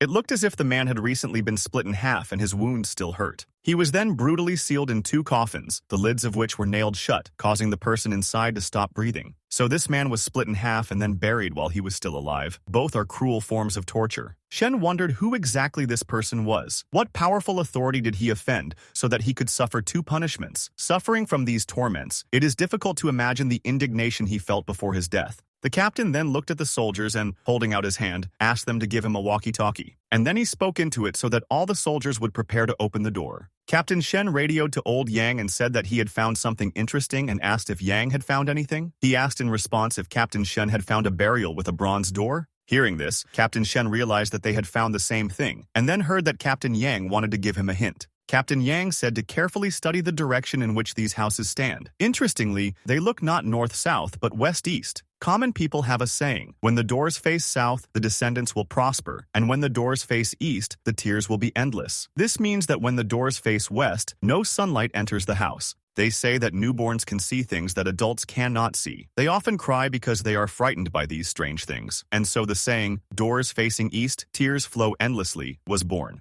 This means that these houses at the bottom of the river cannot be intended for the people who built the tomb. They must be here for another purpose. But then Ian's voice was heard from the radio. He said that they had made an important discovery, and Captain Shen immediately asked what they discovered. But the radio suddenly fell silent and did not make a single sound. And then a strange sound began to come from it, like a vibrating hiss. The soldiers began to talk in fear, but Captain Shen extended his hand to the side, which meant everyone to shut up. And immediately after that, in the silence, there was a knock on the bronze door from the inside. Captain Shen, like his soldiers, silently looking at the radio, thought, what is happening here? Then the radio finally stopped hissing, and only one word from Captain Yang came from it. Run! In horror, Captain Shen tried to understand what was happening to old Yang, but he did not answer. Then Captain Shen turned to everyone and said that if old Yang couldn't cope despite his abilities, they should help him. But before he had time to finish speaking, a soldier emerged from the ruins and told them all to immediately leave and crawl ashore. He then informed the captain that Li Heng's team didn't make a sound after entering the house and still haven't come out. Captain Shen was shocked by what he heard. After a while, standing in front of the entrance to the house, Captain Shen asked the soldier if he was sure that Li Heng and the others had not yet left and disappeared there. The soldier confirmed. Then Captain Shen ordered the first part of the squad to go first and search, and the 2 guys next to him to go inside with him. Suddenly, unexpectedly and abruptly, a thick fog descended on the territory of the old ruins. One of the soldiers was surprised that this was happening at the bottom of the river. The angry captain turned around and asked, "What kind of fog is this?" But then a strange knock was heard from the fog, and red eyes looked at the captain from the white clouds. Looking at them, the captain recognized this strange knocking sound and was horrified. But all this was at night. The next day in the city of Zhou in the Shan Weiyuan buffet, there was a commotion in the form of a pile of dirty dishes and a restless guest. The waiters were surprised how the man at table 3 could eat so much. It's like gluttony reincarnated. Because of this, their new kitchen intern, Little Zhang, got scared and ran away. As soon as this guy gets a new plate of steak on the table, it disappears within a minute. The new intern had been grilling these steaks all day and was so tired he couldn't lift his arms. Then the guy's phone rang, making vibration sounds. Chewing another piece of steak, Fang Zheng picked up the phone and asked who was calling him. It was Sun Yushu who called brother Fang Zhen to report that he had heard that they would thoroughly clean the Tongjiang Bridge again tonight. Moreover, the Bureau of Supernatural Investigations is rushing there with reinforcements. It appears that the first attempt to clear the bridge has failed. Everyone who went down there disappeared. Their bodies were never found either. Fang Zheng replied that it seems that this bridge has already become a dangerous place that even experts cannot handle. But Sun Yushu replied that that is why Fang Zheng should not go there, as it is very dangerous. But a friend knocked on his door, and he fearfully said that it was time for him to go, as something urgent had happened. After hanging up the phone, Fang Zheng began to think about whether he should go to the bridge or not. If he goes, it might be too dangerous, but if he doesn't, he'll miss a huge opportunity. Danger and reward go hand in hand. Getting up from his chair, Fang Zheng realized that his priority now was to collect a large amount of gray qi to illuminate the runes. Consequently, the guy decided to just take a walk around the neighborhood without going there. There shouldn't be any danger there. When it got dark, Fang Zheng did just that. He went to the vicinity of the Tongjiang Bridge. A girl in sportswear was riding a bicycle along them. Thinking that Brother Wang had again ordered a customized weight loss program for 20,000 yuan, and she needed to think through and compose it. She pedaled quickly, picking up the pace and accelerating. Suddenly, she felt a strange chill touch her neck. This made the girl shudder in fear, not understanding what was happening, and stopped. Turning around, she thought that someone had blown on her neck, but there was no one behind her, except for the dark alley. Exhaling, the girl thought that she had scared herself and calmed down. But when she was about to move on, she saw in front of her a little boy playing with a ball. The girl wondered why such a small child was playing with a ball on the street in the middle of the night. Then the girl drove up to the boy and asked why he was here alone. Where were his parents or other family members? But the boy, without answering, took his ball, lifting it from the ground. And then he quickly began to run away, turning into a dark corner. The girl, looking at this, thought that this child was very strange. And then she got on her bike and continued on her way, thinking that most likely this boy lives nearby, so there's no need to think about it. The girl continued to drive along the dark street when she again heard the sound of a ball hitting the wall. Having driven a little further, she met that child again. This time he kicked the ball, causing it to fly into the wall. Then the girl drove up to the baby again and asked why he was here alone. She clarified by asking if the boy was lost, but he stood silently with the ball in his hands. And then he began to run away again, turning another dark corner. The frightened girl tried to understand what just happened. Getting on the bike, she said that she shouldn't have said so much, and began pedaling at great speed to get home faster. But then she again heard a strange knocking sound. Turning around, she again saw the boy kicking the ball and realized that something was wrong here. Taking a closer look at the child, the girl noticed a dark light emanating from him, which means something is definitely wrong. She fearfully began to pedal even faster, wanting to get out of here. She drove away with great speed and a frightened look, but finally decided to turn around. Having done this, she did not notice anyone. The boy was no longer around. Exhaling, the girl was glad that he did not follow her. But suddenly she felt a strange dark aura behind her and heard a child's voice. It was as if he was whispering in her ear, asking her to play with him. Then a woman's scream was heard in the dark alley, after which everything became silent. That night, Fang Zheng was driving along the alley where the lantern was flashing. As he drove by, he noticed a lone purple bicycle lying on the side. Seeing this, the guy suddenly braked, realizing that something was wrong here. There was a smell of wet earth mixed with the smell of dead fish. Approaching the abandoned bicycle, the guy hurried to pick it up. But as soon as he set it down, he heard the sound of the ball and then noticed a boy kicking it into the wall. Fang Zheng pretended not to notice him and simply walked forward. And then, passing by, he saw a girl lying on the road in a dark alley. She was wounded and showed no signs of life. Then a ball rolled to the guy's feet, hitting him. And then behind him he heard a child's voice asking Fang Zheng to play ball with him. The child's hand began to reach towards the guy, but he suddenly stepped sharply on his ball, causing it to burst. And then Fang Zheng took out a sword and, swinging it, replied that he would rather play with his mommy. The blow of the sword hit the ghost and he began to scream. But Fang Zheng told the boy not to leave. He wanted to play, which means they will play. After which he directed the energy of the Golden Warrior Seal, which exorcises the devil, directly at the ghost. This power was able to destroy the ghost completely. His gray key instantly flew out of the disappearing ghost and flew straight to the human skin scroll that Fang Zheng always carried with him. The guy then said that this ghost didn't even cover up the stinking smell of fish coming from his body. Did he really think the guy wouldn't notice he was a ghost? This boy may have been one of the victims who fell from the Tongjiang Bridge, but he still shouldn't have harmed an ordinary person. He did something terrible, which is why the girl's body lay on the road. Fang Zheng decided that he had to call the police for her sake, since he could not leave her on the street. But then a strange whistle and approaching steps were heard behind.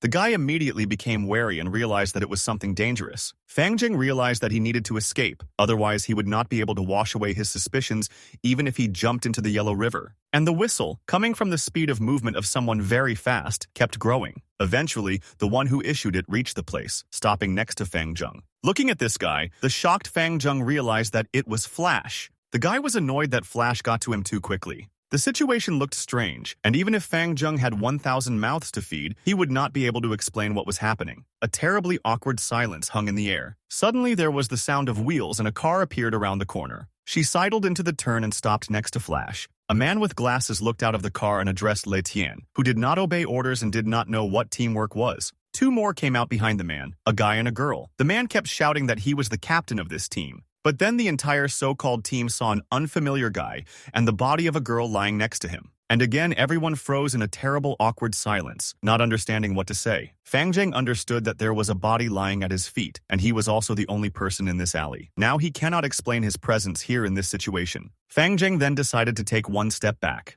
He didn't understand what to do. If he escapes, everyone will recognize that he is a murderer and will be looking for him throughout the country. This is unfair and should not happen. Suddenly, the voice of a girl from the team was heard saying that the compass shows that the location of the ghost key it previously pointed to is now ahead, and it is the first level, Heavenly Dog, ghost key. The body lying on the ground has a weak ghost key response. They were one step too late, since the ghost did this to her before they even arrived here. Hearing that the girl suspected a ghost, Fang Zheng happily thought that he was saved. Because this girl proved Fang Zheng's innocence, he was ready to praise her like an angel. But then Flash turned to the guy and asked if he was also a newcomer who also awakened his body and bloodline on a night in a blue moon, and then asked what training camp Fang Zheng was in. The guy didn't understand what Flash meant, but he continued to say that Fang Zheng was very cool for being able to destroy the level 1 Heavenly Dog ghost by himself. Fang Zheng was thinking, what does it mean to have a training camp that recruited someone? It looks like the government is trying to stop these superhumans from going wild, so they've rounded them all up to control them. What is a Heavenly Dog? Is this really the level of classification of ghosts? Flash, looking at Fang Zheng, thought that his mysterious face resembled a proud and lonely swordsman from ancient times. He thought that all specialists were lone wolves.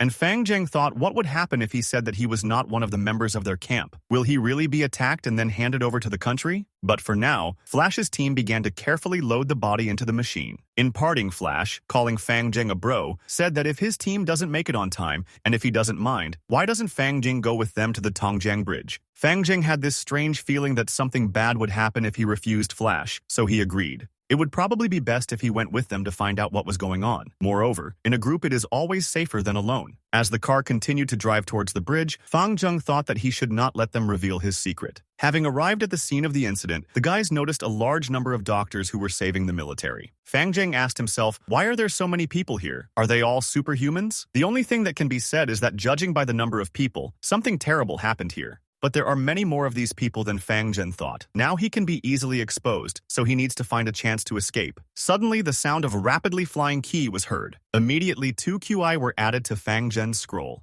The guy was happy that he had 2 QE just like that. And then, covering his hands with his face and trying to hide his joy, the guy decided to calm down. Otherwise, he would give himself away. And now, he seems to have gotten into a wolf pack, so he definitely can't attract their attention. But then a tall man walked next to Fang Zheng and caught his attention. Fang Zheng stared at this man almost in admiration. Fortunately, this man, after looking at Fang Zheng, passed by and did not notice anything suspicious until the gray key flew out of him. Smiling, Fang Zheng told the scripture that he should have been more inconspicuous. The enemy is an expert, so don't act so cocky and rob them right under their nose. The girl from the team said that the person had a terrifying and cold look, and the guy with glasses said that he must be a level 4 or 5 creature. Flash said that he was happy that he did not start committing crimes after waking up. And Fang Zheng was pondering the words regarding a level 4 or 5 deity. The creature must be at the level they received after awakening. This level system is completely different from the one used for ghosts. Then what level is Fang Zheng himself? Then another series of ki flew towards the guy from the soldier whom the doctors were carrying past. Fang Zheng was glad that he had caught another one. This place is a treasure trove of experiences. Then someone in the distance shouted that all newcomers must report to the instructor's meeting place. Fang Zheng realized that all the superhumans were reporting and even conducting a roll call. Now he will definitely be revealed.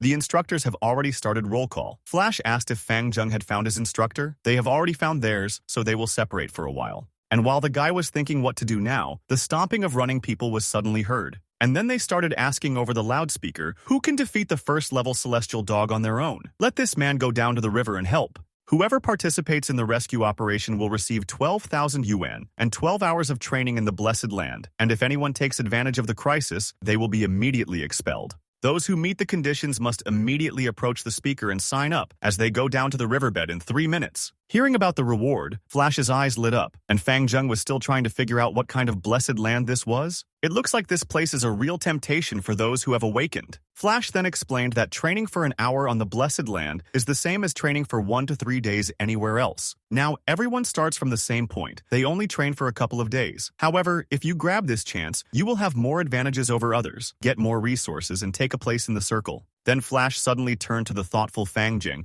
and said that he needed to sign up, but the guy understood that he was a husky hiding among the wolves. What will he do if he is exposed? But then one of the volunteers came out. This is a brilliant newcomer, Shui Xincheng. He awakened as a level 2 rookie. His strength is enough to defeat a level 1 heavenly dog. Then another genius, Zhao Boyuan, appeared. He also awakened as a level 2 deity. Suddenly, a girl named Liu Qing came out. Not only did she receive a second grade awakening, but she also encountered the supernatural immediately after awakening and destroyed a ghost. She is kind of a genius, since according to the instructor, to reach the second level, an ordinary person needs to train for a month. Therefore, you have to constantly train. After 3 minutes, the man asked if there was anyone else besides these 3 volunteers. Is there really no one else? Then they will start the operation right now. But then the man heard someone addressing a guy and saying that he was able to kill a level 1 dog. He himself saw this recently. Will he really miss such a great opportunity and not go there? People who heard these conversations began to whisper, realizing that among them there was an expert who was hiding in the crowd. Fang Jing realized that all the attention was on him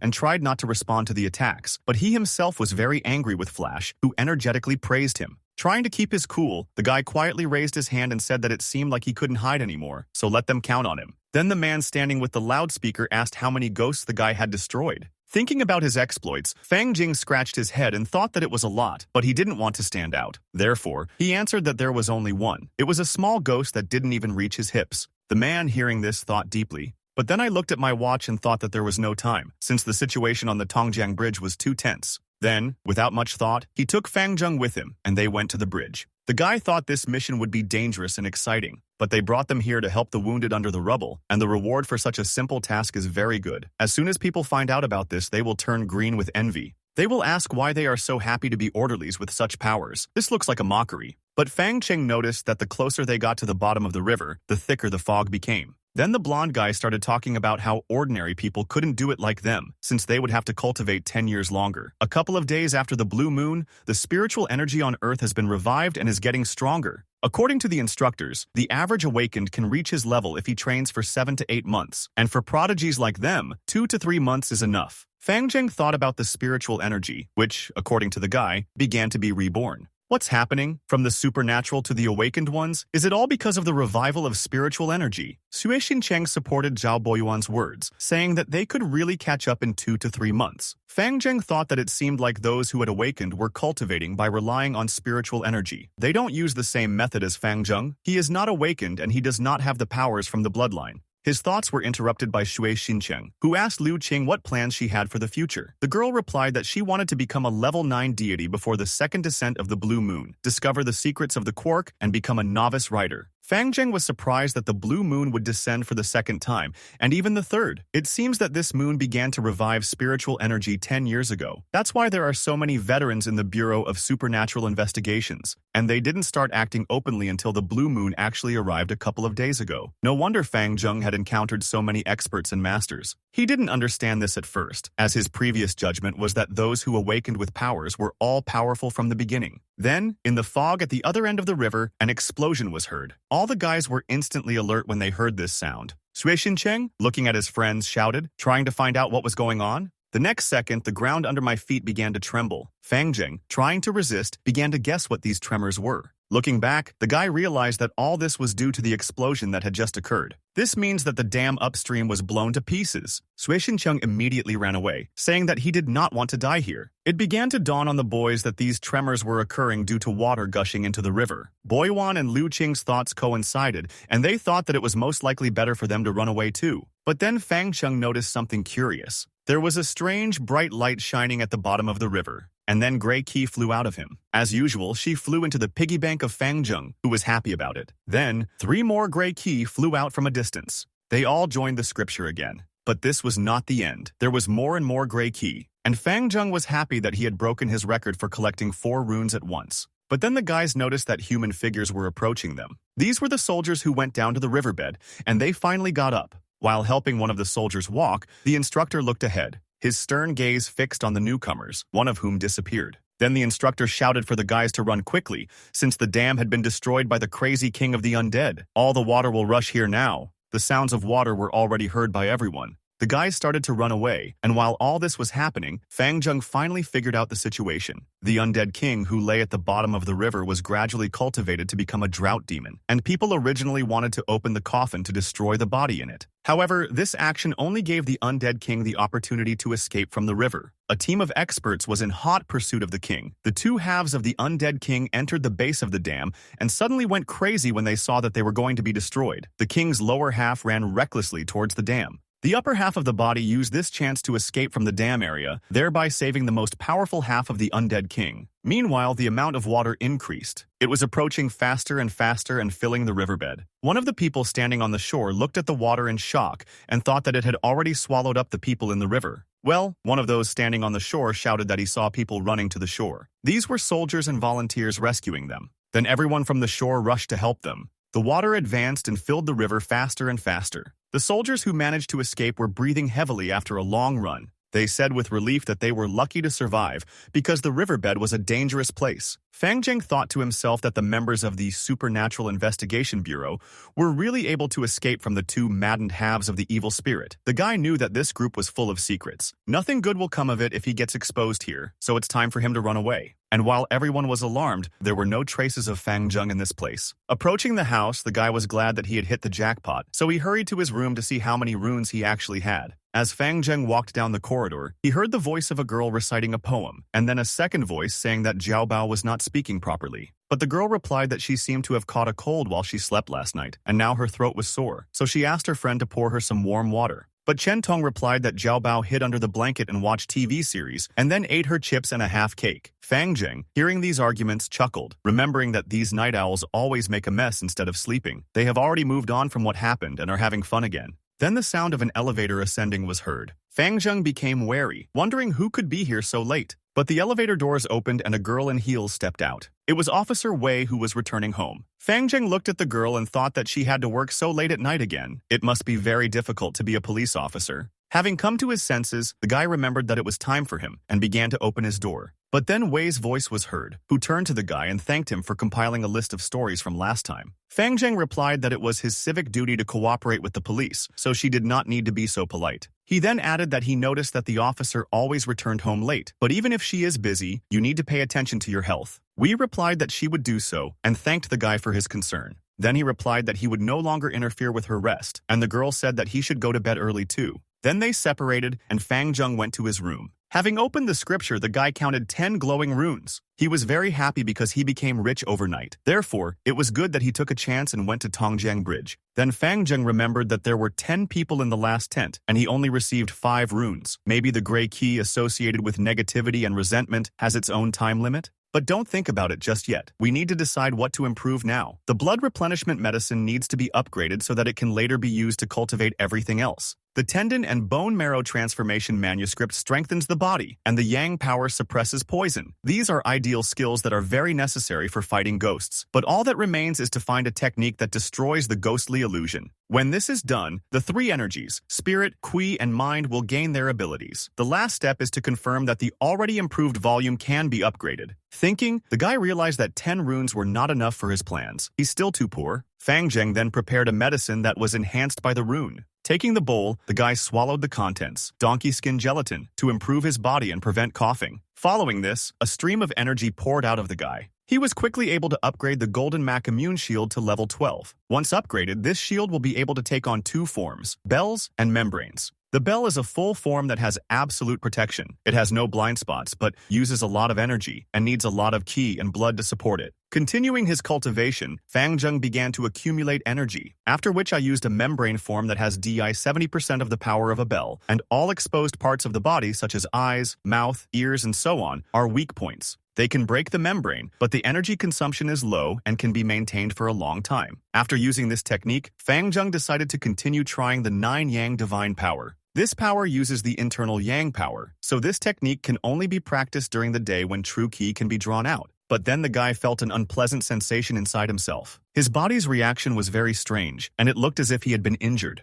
The guy realized that Yang power is still a thorn, so his attempts always end in failure. So now, the guy thought he could only move on to the next step of the plan and see if he could further upgrade the volume he had already improved. But suddenly, Fang Zheng came up with an idea. He was wondering if he could copy the actual volume manually and then update it a second time. This is something worth trying. Soon after, Fang Zheng was able to copy the Golden Maha Immune Shield. Now he just needs to update this copy and hope it works. Fang Zheng began improving the volume, after which the runes began to fade. Eventually, the upgrade was completed, and the guy now had 2 upgraded volumes. He was happy because he didn't think that the improvement would actually be successful. and it seems that the original 12 layers became 24 layers. If he continues, then after the third enhancement there will be 36 layers, and after the fourth there will be 48. Then it will quickly reach 100 layers, or even a couple hundred layers. The guy devoted the next 4 days entirely to cultivation. He completely improved the manuscript on tendons and bone marrow and innate gaigong, and improved the second volume on the mock shield to 16 layers. But then Sun Yushu called the guy, asking if Di Fangzheng was okay after clearing the bridge. The guy replied that he was fine, after which Yushu, fearing that he was being followed, hung up. Fangjing thought about the fact that the world is undergoing such supernatural changes, but the people around are still the same. How long are the authorities going to hide this? In the end, you won't be able to cover the fire with paper. Isn't it because they are hiding everything because there is a special bureau for these issues? Looking at the morning city through a large panoramic window, a thought came to the guy's head. He had not looked at the forums for a long time and had not received any news from the outside world. Having opened the site, Fang Zheng read about the rebel mummy in the African Museum and about the ruins sealed by the military in Greece. After seeing the news about mummies, Fang Zheng decided to read more. But the site returned a 404 error, not finding the file. Disappointed, Fang Zheng became upset when he saw this legendary inscription again. Then the guy clicked on the second news about ruins in Greece. A lot of information came out about Greece, and that tourism activities there were suspended, which is why tourists had to be detained. Looking at the screen, Fang Zheng thought that the situation had really escalated. But then one headline caught his attention. It said that each country had sent documents to their travel agencies to evacuate their citizens and stop all tourism activities. And this title is even accompanied by a photograph of the people he recognized. These are extraction personnel from the Bureau of Supernatural Investigations. Lost in thought, the guy began to analyze everything he had read. But I still didn't understand what happened there. Being an ordinary citizen and not getting information is always a dead end when you try to find out more. In any case, the most important thing now is to become stronger. Only when he has absolute strength will he be able to cope with any problems in the future. Then the guy decided to go into the application and ask a question to some great mysterious old man from the delivery team who last time gave him advice. The guy asked if he had found the martial arts manuscript he promised to find, but he was told that this store serves 4 courier companies. The user then apologized for taking so long to respond and said that he had finally managed to find the spiritual martial arts manuscript, followed by saying that ordinary people rarely take it because it is dangerous. But Fang Zheng replied that he had already taken 12 volumes from their store, so everything was fine. Then the sender said that he would deliver it tomorrow, which made Fang Zheng happy. Suddenly the guy saw the news that the Tongjiang Bridge had resumed its operation, and Fang Zheng wondered, does this mean that the bridge is now completely safe? Then Fang Zheng decided to go to Tongjiang Bridge and scout out the situation. Maybe you can get some more gray key. The guy called a taxi and headed to the right place. Looking out the car window, he was surprised because he didn't see a single person from the Bureau of Supernatural Investigations. It looks like the bridge is indeed safe again. Moreover, the radio silence associated with the Tongjiang Bridge makes one think that these major events and the damned explosion never happened. Perhaps this is just the work of the Bureau of Supernatural Investigations. Speaking of which, supernatural events often occurred inside Zhou City. It is so incredible that the king of the undead also appeared. If this is the case, then what is happening in the remote, inaccessible villages outside Zhou City? How are they doing? The only recent news was the bride, whose body was found in an unknown coffin. This post was published on a blue moon night. Fang Zheng thought that it happened high in the mountains. Then the guy decided to go out and walk around the area. He told the taxi driver about this so that he could drop him off early. Coming out of the taxi, the guy thought that danger and opportunity were two sides of the same coin. Therefore, if he gets a chance, he will go to the urban village. Then his phone vibrated in his pocket. Taking it in his hand and reading what was on the screen, the guy realized that God Ochdog was calling him. Picking up the phone, Fang Zheng immediately heard information about a group that was starring in some kind of movie. The beginning had already angered the guy and he wanted to hang up without listening. Screams came from the phone, ordering him not to hang up. He just wanted to send Fang Zheng the WeChat coordinates. This reservoir is high in the mountains, so it will be a bit far. But after hearing about the area in the mountains, Fang Zheng became thoughtful. A couple of days ago, he agreed to go to the set with Rich Man Dong to support him and strengthen his courage so that he could meet his goddess Ye Chanqi, the most popular celebrity. But now he was only interested in the reservoir and how far this place was. He will have to travel by bus from morning to evening. The words from the phone were heard in the air that the film crew had not yet assembled. They would need a couple of days to arrive, so they had time to prepare. Dong then told the guy to arrive on time. But then a character with the last name He appears. His grandfather's name was He7, his father's name was He8, and therefore, he was 9. Many considered his family strange. One day at his home he found a book about Feng Shui, with the cover torn off, so the title was unrecognizable, but the guy became interested and decided to read it. And it was because of his curiosity that over the next year he suffered from constant misfortune and countless life-threatening situations. He encountered black magic, voodoo, curses, and cursed talismans throughout the year. The first misfortunes were curses from Southeast Asia. It was also the most dangerous encounter, and his life almost ended tragically. It all started because of one university student sitting on her phone in the library. There was silence around her and not a single person, only darkness and shelves of books. Several hours have passed since she arrived. Now it was only because of her that the lights were on in the library. On her phone, she read about tattoos that the natives did. Then she took a piece of paper and began to write something with a pen. She went on and on writing on it. She wrote down suspicious cases and incidents that had happened recently. The girl thought that several days had already passed, and there was still no progress. There was only one question in my head. Was her assumption wrong? Then, an event occurs involving another girl sitting in the office at night. She was alone and continued to work on the computer in a large room. She stared at the monitor and continued to work, not paying attention to anything else. Suddenly, in complete silence, goosebumps ran through her body and a slight trembling appeared. She turned away from the monitor and looked out the window. Squeezing her eyelids, she forced herself to stop her wild imagination. Then she thought that she shouldn't have applied for the night shift if she was such a shy cat. But why does it always seem to her that there is someone in the corridor, and she always feels that icy eyes are looking at her? Rising from her seat, she slammed her hands on the table and screamed. Then she heard a voice calling her name, saying that Du Faithful needed to stop scaring herself. Suddenly, the girl heard someone's steps and froze in horror. She looked in the direction where the footsteps were coming from, but saw nothing. The dark corridor through which the sounds were heard remained empty. The girl asked in fear, "Who is there? Could it be the security guards patrolling the building? Maybe they're walking down the corridor?" But no one answered her. The corridor was still quiet. The girl suddenly realized in fright that the sound had disappeared. Then she again angrily and fearfully asked, "Who is there?" Suddenly there was a sound from the clock, warning the girl that there were 5 minutes left until the end of work. Trying to relax, she put her head in her hands, convincing herself that everything was fine. But strange steps were heard again from the corridor. The girl raised her head in fear and became wary. Seeing strange shadows, she realized that something had returned. The sound was getting closer, and the girl once again asked who was there. But I didn't hear anything in response. There was silence in the corridor again. The girl wondered why the sound disappeared again. And then she shouted that this joke was not funny at all, and if someone continued to scare people like that, she would call the police. The clock suddenly showed 11, the time indicating the end of the working day. Getting up from her workplace, the girl thought that this was a terrible activity. But shadows appeared from the corridor again and the clatter of footsteps was heard. The girl started running to leave work as quickly as possible. On the way, she shouted that she had had enough and anyway, who started this terrible joke? But, looking around the corner, she found no one. Then she turned around abruptly and fearfully to look at the other side.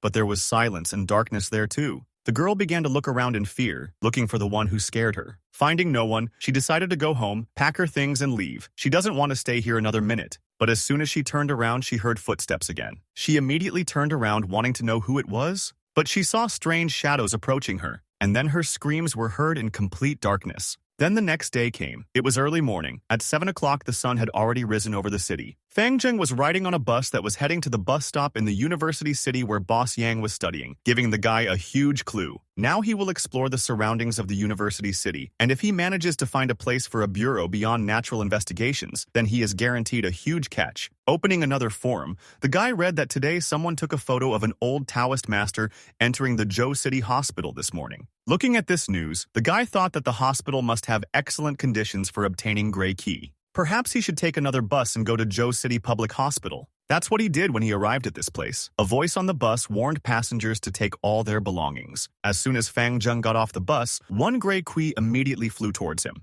Rejoicing, the guy realized that he was right, and it would be very simple, as he had assumed. A community hospital is a piece of fertile land where it can often reap abundant benefits. Suddenly, the guy remembered that he had recently played a farming simulator, and starting from scratch, received more and more land. Now he had 2 plots of fertile land from which he could harvest in real life. The first is the city's public hospital, which is now directly in front of him. Now he has only obtained 1 Gray Key, but this plot has great potential and can produce more harvests. And the other piece is the Four Seasons Pharmacy. This piece of land is more mediocre, but it can provide a steady flow of Gray Key in a short period of time. However, there is one cunning and sarcastic little fox. She often sneaks attacks on farmers like Fang Zheng. Then suddenly the guy made a clear decision for himself, hitting his palm with his fist. To increase his harvest, he needs to open up more fertile areas. A third area of fertile land may be located around the university city. Moreover, this land may not be a simple farm plot, but a profitable mine. The harvest there might surprise Fang Zheng and even yield 5 to 10 strands of Gray Key. Delighted by this thought, the guy shouted that he would become the king of farmers. But he forgot that he was on the street, so he didn't even notice how he caught the glances of people around him. Then he quickly started waving his hand to stop the taxi. As Fang Zheng got into the car, he suddenly remembered something. He wondered if the publisher of this post had managed to infiltrate the hospital to investigate as he had promised. The guy thought about this as he drove towards the university city of Zhou. This place was simply huge, and he didn't know where to start searching. He could have looked at the tea shops first, but every shop in the university town is a tea shop, so he has no idea where to start. So Fang Zheng simply decided to rent a bike and start searching. The guy didn't really like riding a bike, but at least it was environmentally friendly. Soon the sun began to get hot. Fang Zheng drank another bottle of water. It was torment for him, because he searched all day, but still did not see anyone from the Bureau of Supernatural Investigations. Then the guy got a call and was told that his package had arrived. Rejoicing, Fang Zheng realized that the volume he ordered had arrived. The guy thanked the courier and asked him to simply leave the volume at a security post in his area so that he could pick it up later. But then another gray key flew to the guy, and the next second a huge jeep rushed past the guy. Fang Zheng thought that the gray key was coming from this machine, which meant that it was not just a machine. Most likely it belongs to the Bureau of Supernatural Investigations. Realizing this, the guy decided to follow the car and took off. He kept his distance and always peeked around corners, keeping an eye on the car. He did this so that he would not be discovered or suspected of spying. Then the guy turned behind the car towards the University of Electronic Science and Technology of China. But the car was not there. The guy began to look around in search of her. But everything around was empty, and Fang Zheng realized with regret that he had lost her. But they should still be around. Most likely they just turned into some other alley. There is no rush yet. This is just the beginning. In any case, the main thing is to remember the location of the university, since the office is connected to it. In the meantime, he will get to school through Ludong. His mother is a professor there. If something strange happens in a university town, his mom should have some information about it. But now the guy decided to sneak away before he was discovered and study new volumes at home. While Fang Zheng was driving home, he happily thought that today was not in vain, and the seeds had already been sown and were flourishing. This fertile land could soon turn into an entire oil well. Soon, Fang Zheng was already at home and thanked Captain Liu for saving his delivery package. Taking the package, the guy rushed home and slammed the door behind him. He was glad that he had 4 new volumes. Now comes the fun part: improvement. The first volume was called Limbs of the Wind God. This is a fast limb technique that greatly increases their speed. But after reading it, he realized that it was written about the art of pure yang, and it was like a simplified version of another volume. They removed the internal reinforcing part from the original and are trying to pass it off as another technique. But at least the art of strengthening bones seems okay. And the last one is a hard-to-find martial arts manuscript. But upon opening the volume, Fang Zheng stared at it in disappointment. And then he shouted indignantly, "What kind of art is this that the monkey shows?" She stood in different poses, as if showing how to apply the technique correctly. Then the guy sent a photo from the book to the great and powerful elder in the chat and asked if he could explain this fragmentary volume on spiritual martial arts, or is this just some kind of joke? The angry guy was poking at the screen with all his might, typing a message and waiting for someone to answer it. But the elder asked him if he knew about the Taoist concept of meditation. This is what these drawings refer to. There is a monkey in everyone's heart that needs to be tamed. This is why monks meditate all day. Fang Zheng silently stared at the point, thinking that this was still some kind of joke. He indignantly began to write to the elder and ask about a simplified version of the art of pure yang. But he replied that training in this art is divided into external and internal. But the guy didn't want to calm down. At that time, the elder was sitting in a dark room and wanted to calm him down, thinking that scammers on the internet were becoming more and more embittered. Fortunately, he mixed the unified concept of meditation with products. Now he scoffed at the thought that the buyer would look at the image of a monkey. Most people would go crazy doing this kind of training. But Fang Zheng thought that if this is a simplified diagram of the demonic monkey, then the scripture should not react. It will be the same as with failure with the 5 lightning mantras and other guides. But Fang Zheng still decided to try the improvement, and at that same second the glowing runes decreased by 2. The Holy Scripture has been illuminated, which means there is a response. In reality, he needed 2 runes. The last time this happened was for the source of all martial arts, innate Qigong. Perhaps the demonic monkey circuit is the same class. Does this mean that such a popular meditation is actually real? But the guy decided to put this question aside for now and look at the improved scheme. He then wondered why he could only see her eyes clearly. But then the eyes glowed with an aggressive red light, and then a huge gorilla appeared from it. Looking at this in horror, Fang Zheng wondered why there was this powerful pressure. No wonder he had to spend 2 runes to update the spiritual martial arts manuscript. He affects the whole spirit of a guy with one look. And one more thing, why does he only see 1 pair of eyes? Is this really another incomplete volume? This is definitely a scam and a fake. The thought of this angered the guy even more. And while he was angry, more strange things happened. The worst thing about renting a house is renting a bad place. And to avoid this, you need to ask, did anyone die in this place? The signs of a good home are obvious. Good sunlight, lots of yang energy, and if the place is unlucky, then all sorts of strange phenomena can happen.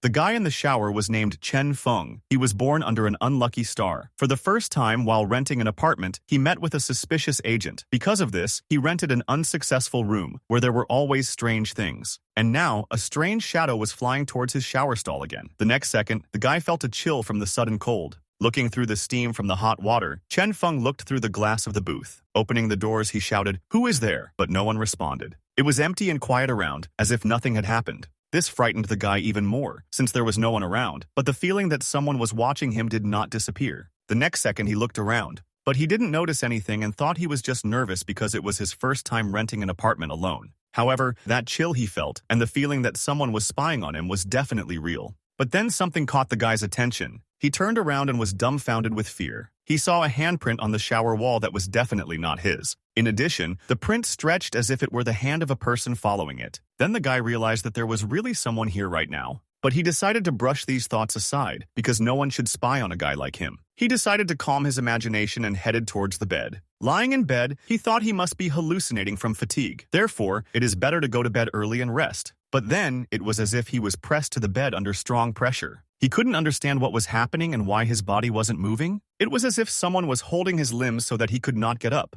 He posted this story on the forum, calling it Cursed House, so that many could read it. A girl sitting in the library at night was doing this with concentration. This was the old building of Yuxiu District Library No. 3. In her notes, the girl wrote about all the strange incidents she had read. She described everything very carefully and clearly, without being distracted from the matter at hand. The next story was called The Undertaker's Scary Body. This story began with a list of ancient professions that were considered thankless, making papier-mâché dolls, executioners, hearse drivers, connectors, and so on. Many people thought the term connectors was strange or had not heard at all, but now this profession is quite popular and has another name, undertaker. In ancient times, there were many cruel punishments of all kinds, as a result of which many bodies could be found lying in different places. Therefore, connectors appeared that connected the body together and maintained its appearance after death. There is a myth that this is how they connect the parts of a broken soul so that it can later be reincarnated. Thus, connectors are always tied to non-living ones, which greatly discriminates against them. One of them was often bullied by his peers as a child because his grandmother was a connector. He was raised only by his grandmother, with whom he spent a lot of free time, watching her work. Before her death, she had two very unusual experiences with the connection. The first incident occurred when the guy was 10 years old. It was a hunter who suffered from being lifted into the mountains. The second time, when the guy was 14 years old, a male laborer went to work in a neighboring village and had an accident. Both times, the guy's grandmother used some mysterious papier-mâché to replace the missing parts to completely rebuild the body. Moreover, such bodies seemed more alive. And even though his grandmother was a connector, she never allowed the boy to interfere with her work. She only wanted him to be healthy and live happily. The guy will never forget the efforts of his grandmother, who raised him strong. The guy promised that he would work hard to repay her kindness. However, while working part-time during the summer of his first year at university, he received the devastating news that his grandmother was no longer there. The guy had seen all sorts of bodies since childhood, but when he saw the body of his grandmother, he was very surprised. He realized that some second-rate connector had performed the most forbidden action for connectors. He connected two different bodies together, tightly sealing two grievances in one body. The girl, who was Officer Wei, read this story and marked it on a piece of paper. She wrote down the title of the story and the time she started and finished reading it, and then wrote that nothing strange had happened. Suddenly, footsteps were heard behind the unsuspecting girl. When she heard them, she immediately became wary. Getting up from her seat, she was glad that she was finally able to hook someone. Coming out from behind the table, she shouted out,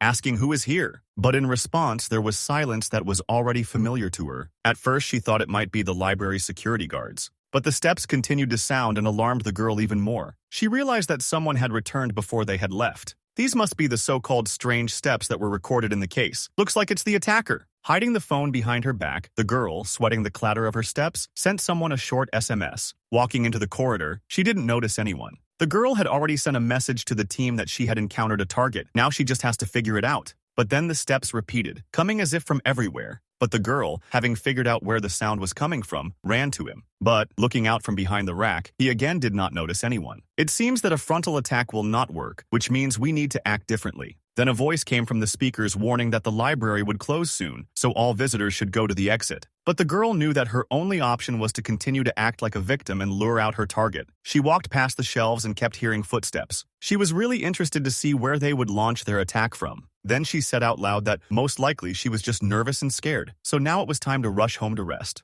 Then the girl left the building. The lights were still on in the windows. Then she got into the car, drove out of the parking lot, and stopped right in front of the windows of this building. Although she deliberately drove slowly, she is not sure that the enemy managed to follow her. Entering another building, she called the elevator to the 11th floor. When the elevator doors opened, she stepped out. Looking at the doors on the sides, the girl realized that all her neighbors were now at home. As she stood there, she wondered if her trap plan would affect Fang Zheng and the others. There were no incidents involving witnesses or neighbors in the case file, so everything should be fine. Having reached her room, the girl inserted the key into the keyhole to open the door. Soon she was able to open it and went inside. Her next action was to turn on the light. Looking around, she saw no signs that anyone had entered. Did her plan fail? But this suffocating and chilling feeling has not disappeared, which means there is still a chance. Perhaps she did not fulfill all the conditions. Everything should be as in the case materials. The victim was always in a closed space. Then she entered the room and slammed the door behind her. Officer Wei was angry and tried not to let her emotions get the better of her. Chances are, what she's after has hurt a lot of people, so she can't let them off the hook. But suddenly she heard footsteps in her room again.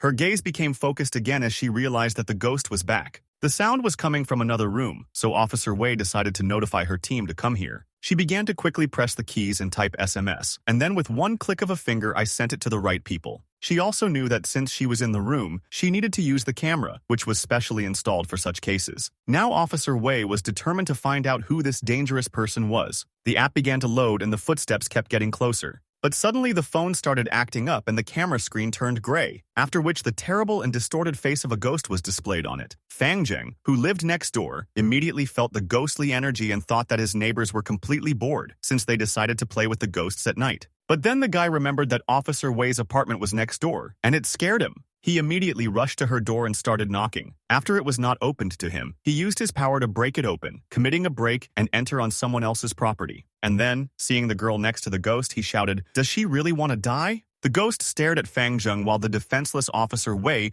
was held hostage by him. Opening her eyes slightly, Wei wheezed that her guys were finally here, even if they were a little late. Fang Zheng, activating his power, rushed to the rescue. And only then did Officer Wei realize that these were not the guys from her team, but another guy. Fang Zheng, meanwhile, had already reached the ghost and used his cutting sword. But he did not have time to hit the ghost, as he managed to escape. This surprised Fang Zheng because apparently this ghost is unusual. Taking a closer look, the guy realized that it was a papier-mâché man. Despite this, his hands were very dexterous and no different from human ones. These ghosts are becoming more strange and dangerous every time. Officer Wei, who was let go by the ghost while dodging the blow, fell to the floor and hit herself painfully. Raising her head, she saw Fang Zheng fighting with the ghost. But because of the golden light, she still couldn't recognize Fang Zheng. Then the guy's sword began to hiss, which could cause it to cut stones. The guy used 9 Yang ethereal ki and a flaming wooden blade skill. Fang Zheng's blade began to burn with bright flames. The flaming wooden blade became more and more powerful with each continuous blow that the guy struck the ghost. He managed to land about 10 blows, but the ghost defended himself. Fang Zheng did not want to give up and continued, hitting him 15 times. The ghost did not expect such pressure and strength from a person. In the end, Fang Zheng delivered the final 16th blow, defeating the ghost. From this blow, the earth began to shake and split. But part of the ghost was able to escape and turn into a shadow amid the golden light emanating from Fang Zheng. The guy immediately thought that this paper pulp ghost was actually capable of dealing with more than 10 strikes from his blade. But don't let him think that he can escape just because he hid in the shadows. The frightened ghost hid under the stairs. Fang Xing noticed him and struck at the wooden stairs, but the ghost managed to escape. Turning into a shadow, he hid behind the sofa, after which Fang Zheng ran to the sofa, cutting it open as well. The guy shouted, "Isn't the ghost tired of hiding?" He cut everything in his path to catch the ghost. But he ran away, not allowing himself to be caught. Blow after blow was heard in the room in order to catch the unwanted guest, which is why a fire began to burn in the room. The girl lying on the floor began to cough from a high fever. Fang Zheng, hearing this, knew that things were bad, as he was so focused on cultivating the blade that he didn't forget that Officer Wei couldn't handle such a high temperature. Fang Zheng had already deliberately restrained her strength, but it seemed that she was still suffering from severe dehydration due to the high temperature of this enclosed space. Then Fang Zheng picked the girl up and decided that he needed to take her outside first. But suddenly he again heard the whistle of a shadow flying out and hiding. The guy's gaze immediately darted to the place of the sound being made. The ghost wanted to attack, but Fang Zheng again used his power, creating a shield. While defending himself, the guy realized that the enemy was able to break through 15 layers of the golden immune membrane in a very short time. This ghost turns out to be much stronger than the 2 ghost ladles he destroyed last time. While Fang Zheng carried the girl away, the ghost laughed quietly, hiding in yet another dark shelter. The guy said that he was laughing too arrogantly and he just needed to wait a little. Everything should be fine if he leaves Officer Wei outside. Then he will be able to take any step and deal with this ghost.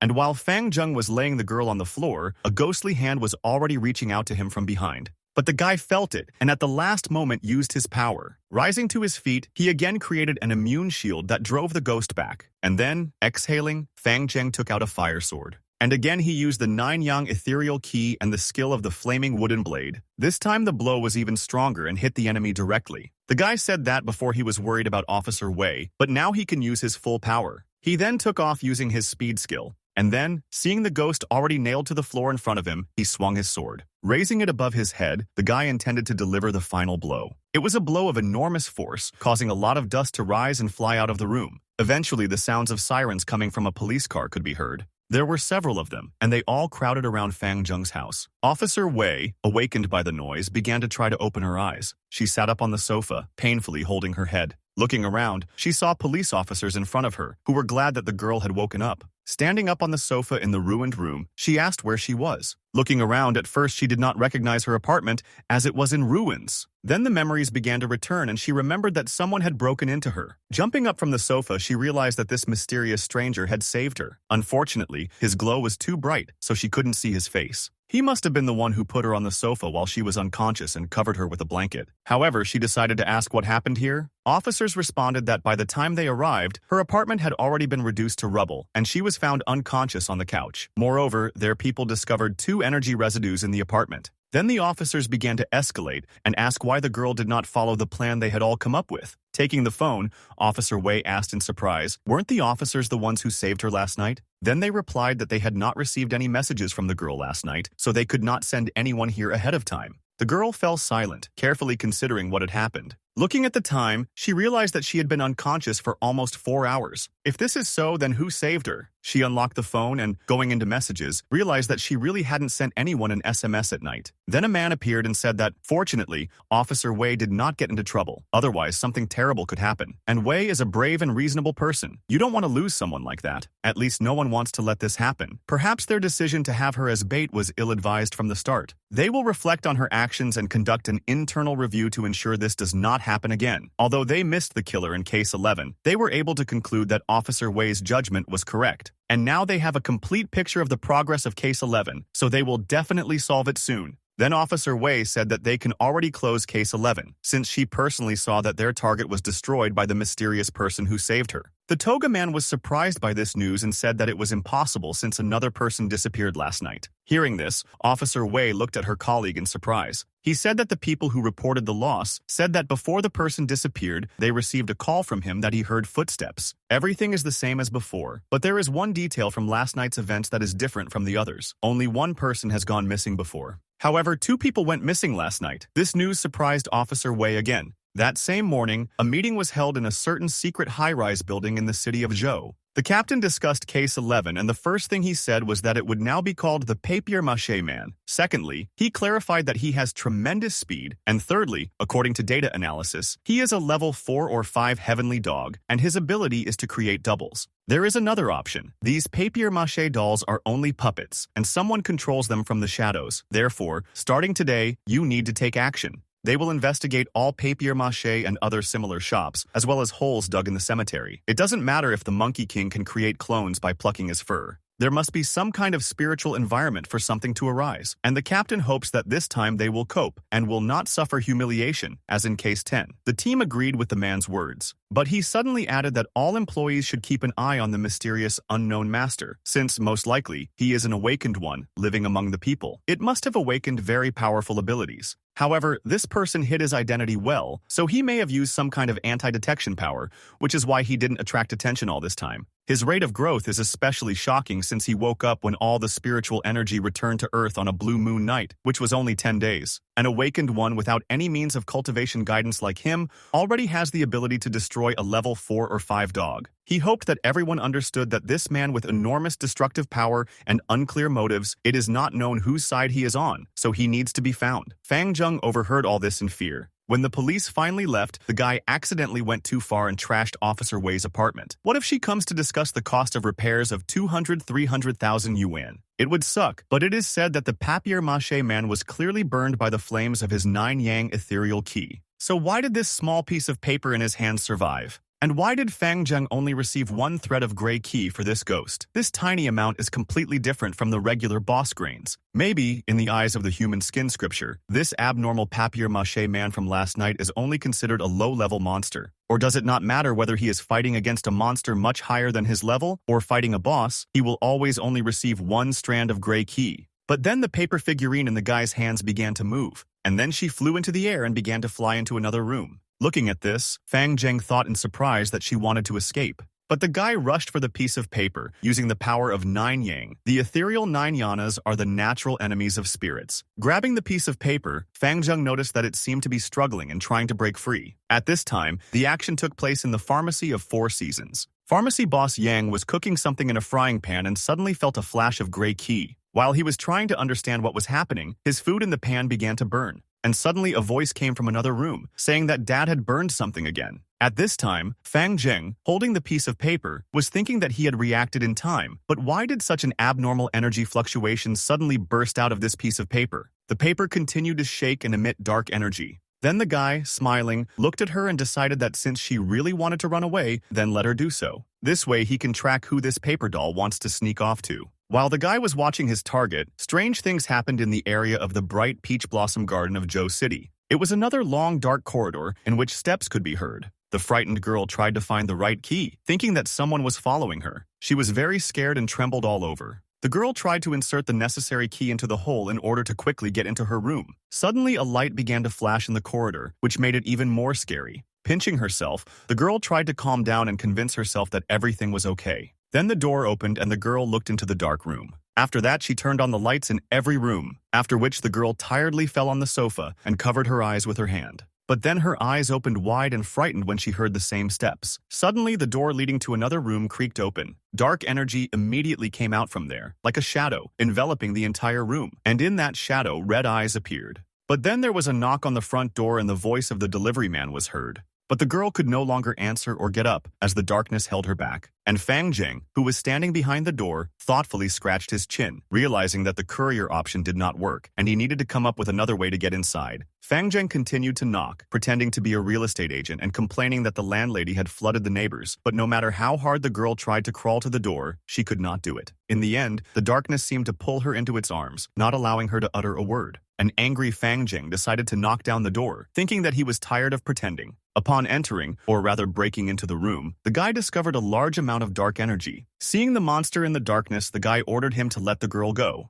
The ghost immediately left the girl and rushed into the room where Fang Zheng was. Literally a couple of seconds later, golden fire from the guy's weapon burst out of the room. After dealing another blow to the ghost, the guy asked him about another ghost that he defeated last night. Was it really his father, or even his grandfather? The ghost, realizing that he might not be able to cope, decided to run away, which angered Fang Zheng even more. The guy rushed towards the ghost and, grabbing him by the shoulder, asked if he really comes and goes whenever he wants. Doesn't he see the powerful blade in Fang Zheng's hand? When the ghost did not answer, the guy grabbed him harder and slammed him to the ground. The blow was so strong that glass flew out of the window of the house and a bright light appeared. Soon the sounds of a police siren were heard again. They blocked off the crime scene, and the residents around were wondering what was happening and who was destroying people's houses. And Fang Zheng, having completed his mission, ran away contentedly, presenting himself as a good Samaritan devoted to serving people. He will definitely remain anonymous so he doesn't have to pay the bill or anything. Now we need to deal with the little paper man. Fang Zheng now had 2 fragments from the papier-mâché people, and their only use is that they respond and break out if the papier-mâché person is nearby.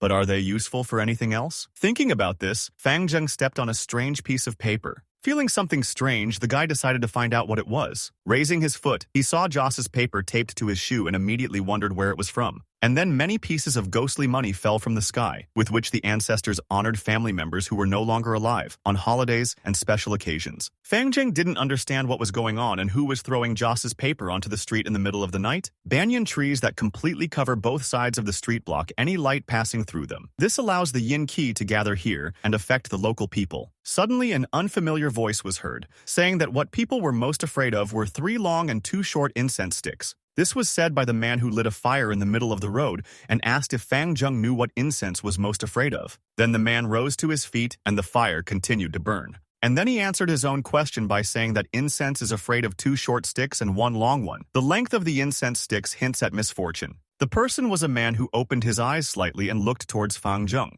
Looking at the man, the guy himself was surprised when he realized that his face was very similar to the face of an inanimate person. Who could it be? The man was still standing, turned towards the fire, but watching Fang Zheng with his peripheral vision. And then the guy seemed to understand the meaning of what was happening, and he decided to peel off the ghost money from his soul. And then, apologizing, he began to collect the rest of the pieces of paper. Bowing to the man, Fang Zheng apologized for stepping on his Joss papers. The man just smiled and remained silent, standing over the fire, without changing his position. And then, while the guy was collecting papers, he sat down over the fire and stuck his hands into it, as if washing them with fire. Then, an unpleasant smell reached the guy, and he identified it as the smell of rot coming from a person who had long since left this world. And it seems that it just came from the body of the man by the fire. But then suddenly Fang Zheng seemed to have an epiphany, and he stared at the man by the fire. It turned out that the guy misidentified the smell coming from him. It was not the smell of rot, but of real dead qi. However, there is a strongly exposed patch of living young qi among all the swirling dead qi.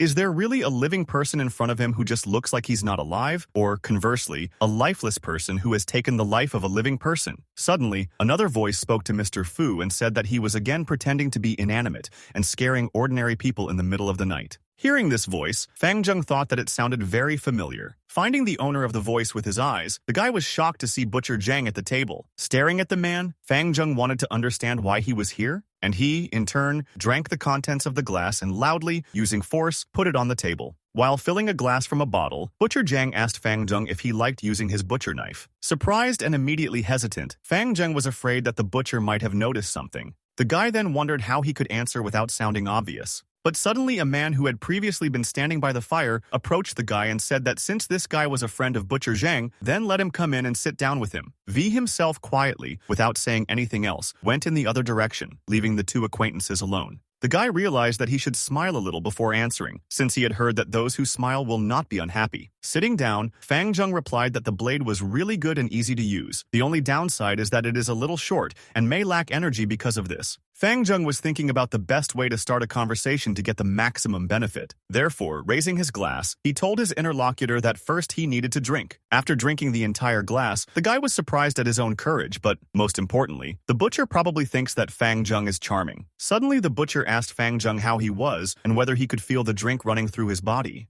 Putting the glass on the table and blushing, Fang Zheng replied that he felt everything perfectly, since the drink was strong and good. And then the guy repeated to himself that he needed to hold on. Looking into the distance, Fang Zheng saw a funeral rites store. They seemed to sell everything except papier-mâché men. This store looked ordinary, and the only thing strange about it was Mr. Fu, who came from nowhere. And where did the inanimate key on his body come from? Suddenly looking sharply at the guy, Butcher Zhang asked if Fang Zheng was curious about what was going on. Gritting his teeth in embarrassment, the guy thought that the butcher was reading his thoughts, since he was just about to ask about it. Getting up from his seat, Butcher Zhang said that in this case, Fang Zheng can see everything himself. The guy looked at the butcher incredulously and thought, why is he acting so mysteriously? However, his aura of strangeness becomes more intense when he behaves like this. In the darkness, among the shelves, 1 weak light bulb shone. The guy then opened the door, following Butcher Zhang, and saw wooden structures. Mr. Fu stood in the room, bending over the wooden coffins, which were not empty. Seeing this, Fang Zheng was horrified, wondering who Butcher Zhang and Mr. Fu were, and why were there 3 filled coffins in their store. Then Zhang turned to the guy and said that tonight they were going to a very noisy place, and then he invited Fang Zheng to go with them and check how things were going there. And then, without waiting for an answer, the butcher said that the 3 of them would go there, he, Fang Zheng, and Mr. Fu. From such a statement, the guy was dumbfounded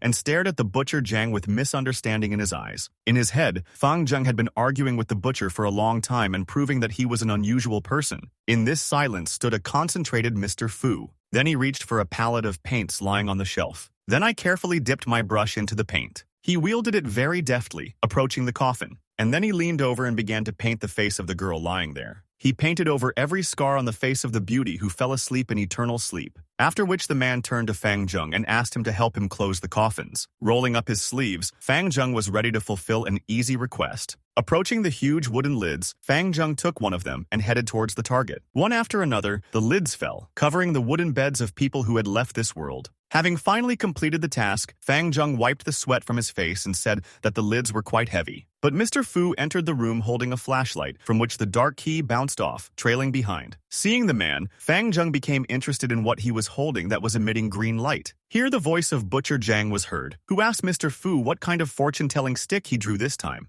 Mr. Fu replied that he should live righteously so that no ghost or spirit could disturb him. Butcher Zhang said that everything should work out today. Satisfied, Mr. Fu replied that it certainly was. Fang Zheng, standing aside, did not understand what they were talking about, and should he now go with the flow and do what was suggested to him? Then Fang Zheng said something that no one expected. 3 scorching months, the summer sun overhead. With a candle in our hands, we look into the darkness. The men looked at him in bewilderment. But then the guy added that since his interlocutors were saying some really strange things, he also wanted to join in to match the mood. The men looked at Fang Zheng as if he were stupid, and there was a short pause between them. Soon, doors began to slam in the house where the friends were. The lantern hung from the ceiling, as if attracting dark energy. Looking at it, Fang Zheng thought that this green light was becoming more and more abnormal. Then what is it for? Then Butcher Zhang asked if the guy had heard about people who walked in the underworld. Some settlements say they passed through the underworld. In any case, in ancient times there were many rumors about this. One of them is that the soul of a living person can enter the place of the family or friends of the deceased and ask about life, expressing its grief. Those who can walk the underworld are usually mediums from temples. Fang Zheng thought, could these rumors be true? But the butcher said that these were just ancient feudal superstitions. Something like the underworld cannot exist. They deliberately exaggerated everything and turned the rumors into superstitions about spirits. Fang Zheng had already relaxed, but then the butcher turned to the guy again. He said that today, they would let Fang Zheng experience for himself what it was really like to go through the underworld. They only need to light the soul-leading lantern before they go to the underworld. Hearing this, Fang Zheng was surprised, thinking that the special oil he was already familiar with was most likely poured into this lantern. Recently, a guy found out on the internet about the term for this oil, which is created using particles from the chin of a pregnant woman who has already passed away. Lighting a white candle under it, oil begins to drip down from there. And in the future, if Fang Zheng encounters someone who walks the earth using a soul-leading lantern, then there are a few things to know. That the guy could easily destroy him if he couldn't find Mr. Fu. Butcher Zhang said that Mr. Fu was from an orthodox family, and this soul-leading lantern was created from the last breath of resentment. Mr. Fu can use this last breath to pass through the underworld. Suddenly, Butcher Zhang asked if the guy knew why the girls lying here passed away. Fang Zheng became interested in this matter and asked what happened to them. Butcher replied that the first girl was terribly frightened by the things she saw when she wore magnifying round lenses. The second girl got artificial nails, which she used to scratch her entire face. And the third girl took a wig, which is why her stomach was filled with black hair. Her abdomen was greatly distended, and it looked like she was pregnant, and her hair had spread all over her body. All these people died in the middle of the night while playing the psychic game of Mirror Spirit, and the spirit itself actually existed and destroyed the victims. However, there were supposed to be 4 girls that night. Moreover, it seems that the quarter girl has mysteriously disappeared. That's why Mr. Fu wants to go through the underworld to find the girl before she disappears forever. With the last breath of resentment from these 3 girls, Mr. Fu is able to light a soul-leading lantern that will lead him to the location of the evil Mirror Spirit. This girl's whereabouts are most likely hidden by this evil Mirror Spirit. Then suddenly Mr. Fu's voice came and said that now is the time, so it's time to start. Then Butcher Zhang told everyone present to put their hands on his shoulders. Fang Zheng thought it was stupid, as if they were little zombies, but carried out this action. The lantern glowed above Mr. Fu as he pulled the key to the door lock. The next moment he inserted the key, Fang Zheng noticed that the sound of the door opening had become significantly louder, and the ambient temperature was also dropping. What exactly is behind that strange door? Mr. Fu, after a couple of seconds, began to turn the key. He twisted and turned it in the lock several times. The mechanisms inside the door, like old gears, began to turn. Surprised, Fang Zheng thought that it was strange, since it was a wooden door, but it sounded like small gears were spinning there. Butcher Zhang said that what is happening may make the guy feel uncomfortable, so let him close his eyes if he is scared. Fang Zheng stared at Butcher Zhang in bewilderment, but then he realized what he was talking about as dark energy began to ooze from the door. The door creaked, and darkness began to envelop the guy. He did not understand what was happening, as the surrounding picture had changed. Fang Zheng then closed his eyes and used the demon monkey meditation. When he opened his eyes, they glowed with a bright light, and in front of him was fog and water through which his boat floated. Getting to his feet, Fang Zheng began to look around and wonder what it was. But suddenly a voice from the side told the guy not to make a sound. All three guys were standing on a boat floating in the fog. Fang Zheng asked where they are. Moreover, why were they all suddenly on a boat? And in this body of water there is no end in sight, only a thick fog. And there is silence all around. Not a sound can be heard. This is what it means to walk through the underworld. The space is completely covered in thick fog, which obscures the guy's view, and this gloomy atmosphere feels as if he is walking through a cemetery alone in the dead of night. But suddenly a strange sound, like a crunching sound, was heard behind the guy. And then a strange scream was heard right next to the boat. The guy suddenly realized that this darkness was not just light. It was dark hair all this time. Although Fang Zheng encountered many strange things on this journey, most of them seemed peaceful. Ahead, a faint light was breaking through the fog, and it seemed that this was a city. Fang Zheng looked in surprise and thought, what kind of place is this? But, after a couple of seconds, we saw the Tongjiang Bridge among the fog.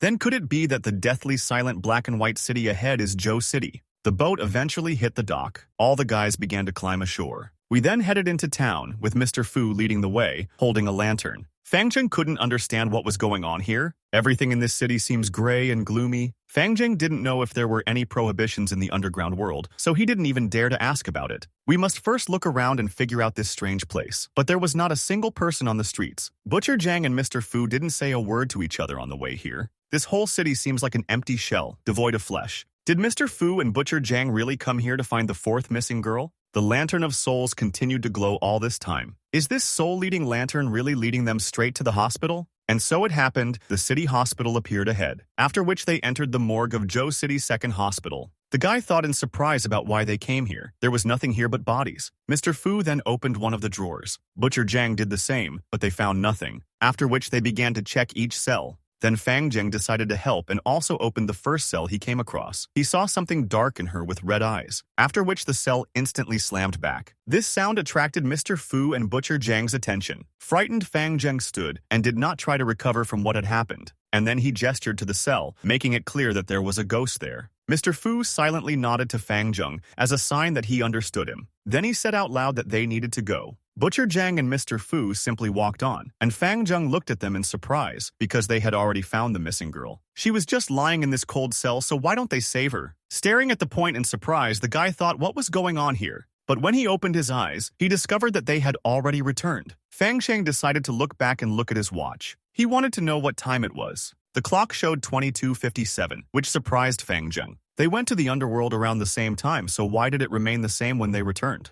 Perhaps time doesn't flow the same way when walking through the underworld. Looking ahead, he saw Butcher Zhang telling someone on the phone about the whereabouts of the girl that Fang Zheng had found as a ghost. Then, when all was said and accepted, Zhang hung up. Then Fang Zheng turned to the butcher and asked what it was and why didn't they save the girl. Butcher Zhang replied that what the guy experienced and saw just now were just the memories of those three undead girls right before they left this world. Fang Zheng thought about it and suddenly felt a little sad. Butcher added that everything Fang Zheng had heard about the underground world was just feudal superstition, and this misty world and the other version of Zhou City they had seen were not part of some parallel universe. The lantern leading the soul borrows the last breath of resentment to briefly allow them to see their memories right before they were gone. Didn't Fang Zheng see a ball of hair in this misty world or hear some strange sounds? The guy replied that it was so. Then Zhang told the guy to think carefully and say, how did these girls pass away? One of them got scared and died because of the large amount of hair inside, and the third scratched her face with her nails. Didn't the guy experience this in the world he entered, borrowing the power of resentment leading to the spirit? Fang Zheng thought that this was completely different from the fairy tales they had in mind when they entered the world of the dead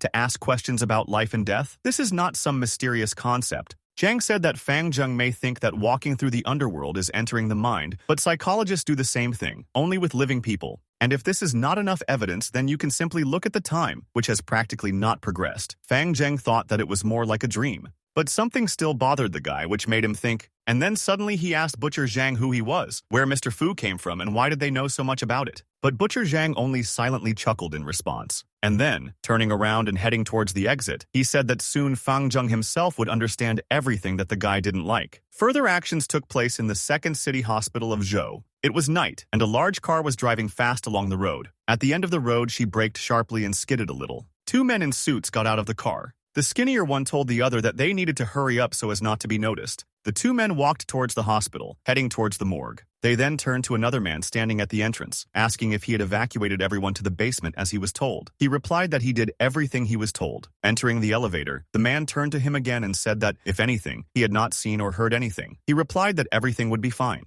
Watching this, Fang Zheng was happy that he was able to find this morgue, a place as dark as this world, and someone actually came here. Looking through the bars, Fang Zheng decided that it was time to reap the benefits. The guy went out to the park behind the morgue of Zhou Hospital. This place was closest to the morgue, and now we need to finish what we started. Speaking of which, I wonder what Butcher Zhang is doing. Then, as if out of nowhere, Grey Key flew out. She flew straight to the guy, who realized that he definitely didn't come here in vain. There can be no accident here. Professionals from the Supernatural Investigation Bureau appeared in this hospital right after they came from the other world. If this is the case, then Butcher Zhang and Mr. Fu are connected to the Bureau, which is very bad, because Fang Zheng tried his best to avoid them, and he just came to them. Fang Zheng, analyzing his situation, remembered a show in which the mother-in-law pestered her daughter-in-law until she found out that her family was rich, but she was ready to give up everything to be with her beloved. But her parents gave $1 million as a dowry. By the way, Butcher Zhang might still know something about Fang Zheng, but why did he suddenly take the guy on a journey through the underworld? Then the same big car drove past the guy.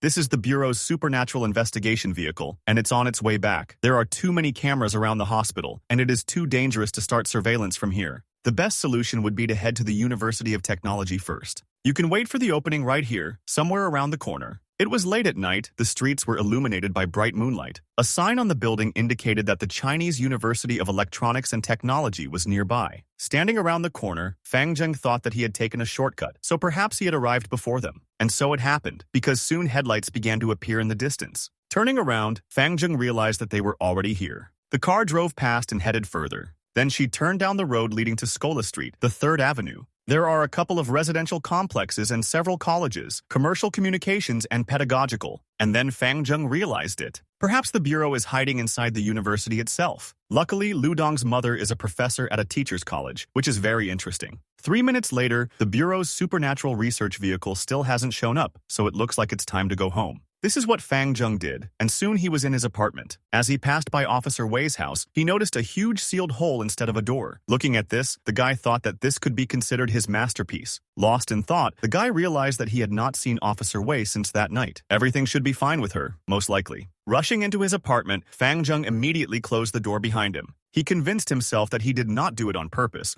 but to save a person. He lives right next to the crime scene, so he better be careful. It won't be funny at all if they come and tell you to pay 200 or 300,000 yuan. When Fang Zheng closed himself off from the whole world to cultivate his abilities, he used all the scrolls he had. Now the guy only has 3 runes. But this does not matter, since time should be used to cultivate your strength. And after that, Fang Zheng decided to knock on Officer Wei's apartment again, pretending to be a courier. But, unfortunately, no one answered him. Fang Zheng then introduced himself as a specialist from the Social Security Department. But still no one answered him, so he had to take extreme measures. Since he is not reciprocated, he will simply knock down the door. Looking deeper into the room, Fang Zheng happily said that he had caught him again. It was about a ghost who was hiding in another room. Fang Zheng, immediately noticing him, pulled out his sword and rushed into the room. With one blow, he smashed the door, trying to hit the nimble ghost. The impact caused destruction, causing bricks to fly. But this was the last blow to destroy the ghost and get Qi. This QE flew to Fang Zheng, meaning that the ghost was no longer there. This is the 4th papier-mâché person that the guy has destroyed in the last couple of days and receives 1 Qi every day. This kind of work can really make you rich. Escaping from the place where Fang Zheng found the ghost, the guy stopped abruptly. He seemed to sense something strange behind him. It was as if the Qi had begun to be sucked out of him, making it unclear what was happening. It could be another papier-mâché person causing trouble tonight. This is the first time a guy will get an extra catch of the day. Taking off from his seat, the guy went after the Grey Key, wanting to get even richer. This led him to the dark region of Xiasha. After some time, an explosion was heard from one of the windows of the apartment, breaking the glass. The fire seemed to begin to consume the rooms and the corridor. 2 guys, frightened by the anomaly, began to run away. Quietly leaving, the guy thought that every night he works hard in the moonlight, which he likes, and he wants to work more. In the distance, the guy suddenly saw something interesting, funny, but it was strange that it was happening so late. Looking at the 2 people getting into the red car, Fang Zheng realized that these people looked a little familiar. They looked like the 2 he saw earlier outside the panic room. But the guys got into the car, and it started up and immediately took off. This made Fang Zheng laugh a little and intrigued him. But he wanted to talk to them, so he rushed after the car. But the car drove away, and the guy thought with regret that the 4 pieces of paper in his hand no longer responded, and the bureau stole his loot. But the guy guessed where they were going. When Officer Wee asked him to compile a list of ghost stories, she mentioned that it was for an ongoing investigation. It seems that all the missing people had something in common. They had all read horror stories before they disappeared. Officer Vi most likely made herself a bait and approached the papier-mâché people. And then her plans were followed by the Bureau. However, Fang Zheng supported them since they destroy ghosts and protect ordinary people. Such people don't even mind giving up their spoils. And this was the beginning of Fang Zheng's losing streak, as the second day's catch was stolen. The third day's catch was also stolen, which was very disappointing for the guy. But his streak of bad luck didn't end there, as an investigation in the university town came to nothing. He was here day and night, but gained nothing from these visits, but spent a lot of time. It was time to meet with Rich Man Dong to use these connections since he is a spy at his mom's university, but it's better than hanging around and hoping for something.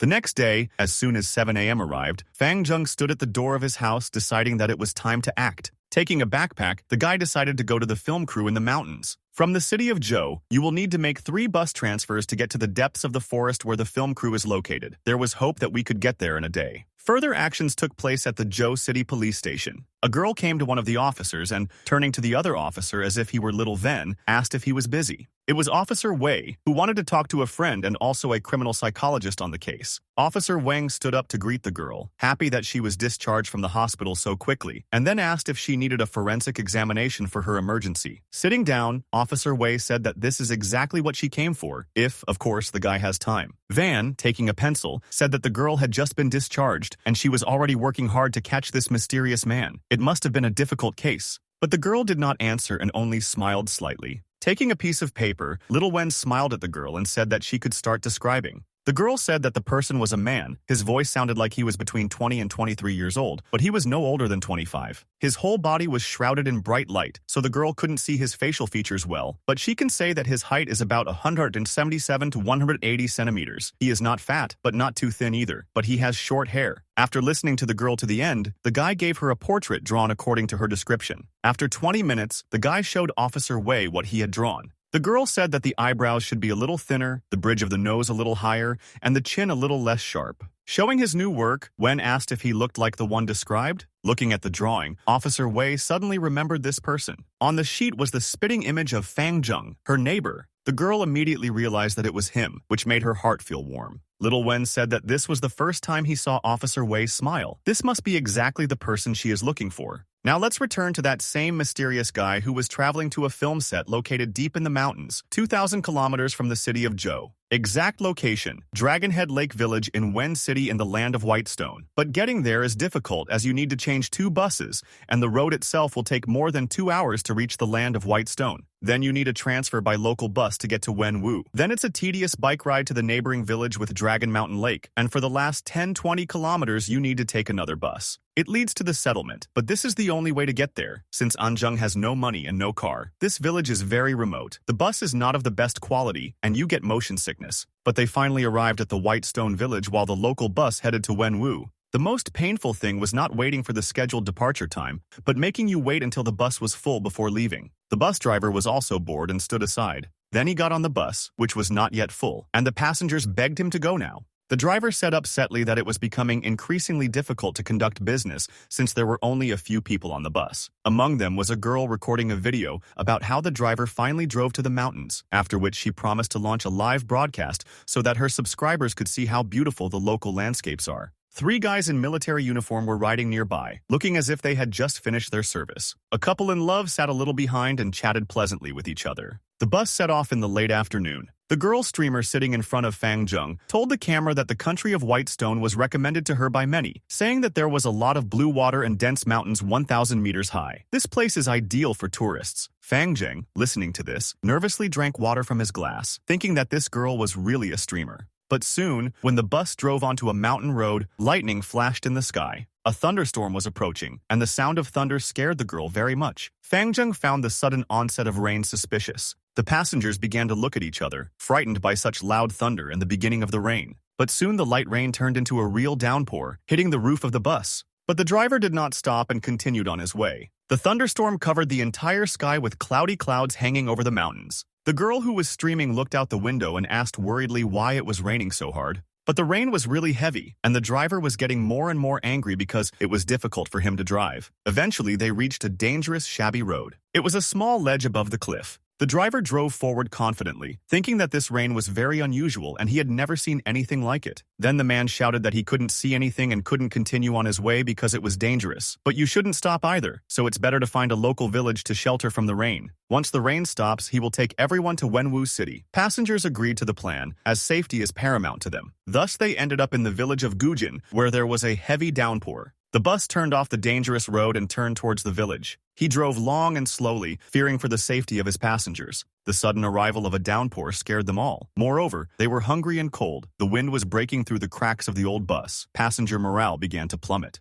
The driver understood that he could not allow anything to happen on his bus. Then he decided to first go out himself and look into the village, hoping that the villagers would help them. After running a little, the man noticed a gate marking the entrance to the village. But some time passed, and the driver still did not return. The passengers began to worry and looked for him, but continued to wait. Then someone on the bus shouted that people were coming from the village. Everyone immediately looked out the window to see what was happening. Then the driver got on the bus and said that everyone could get off since the rain would not stop anytime soon, and the village head had already ordered hot water and food to be prepared for them. So everyone reached the ancestral hall of Gujing village. The streamer girl took a glass of hot drink and took a sip. Moving the cup away from her, the girl thanked the owners and said that she was finally able to warm up. The military men standing next to the girl joined in the gratitude and thanked the grandfather who had received them. The village head replied that it is natural to help those who need it, so there is no need for gratitude. Sitting on a bench with a cup of hot tea, Fang Zheng listened as the girl wanted to advertise this village, and the others decided to prepare money to thank the local residents. Then an interesting idea came to the guy's head and he decided to leave a gift too. Approaching the pot of flowers, he thought that it didn't matter who found the gift, because it was just a little gratitude. He also thought that sitting here and waiting for the rain to stop was boring. Then the guy asked his grandfather if he knew any interesting stories. Moreover, in every village there are legends passed down from generation to generation. The girl approached her grandfather and said that since they really had nothing to do until the rain stopped, why don't the old man tell them one? A sad girl among the military also asked the headman to tell him some of the legends. Fang Zheng looked in surprise at all these people who had only drunk a cup of hot soup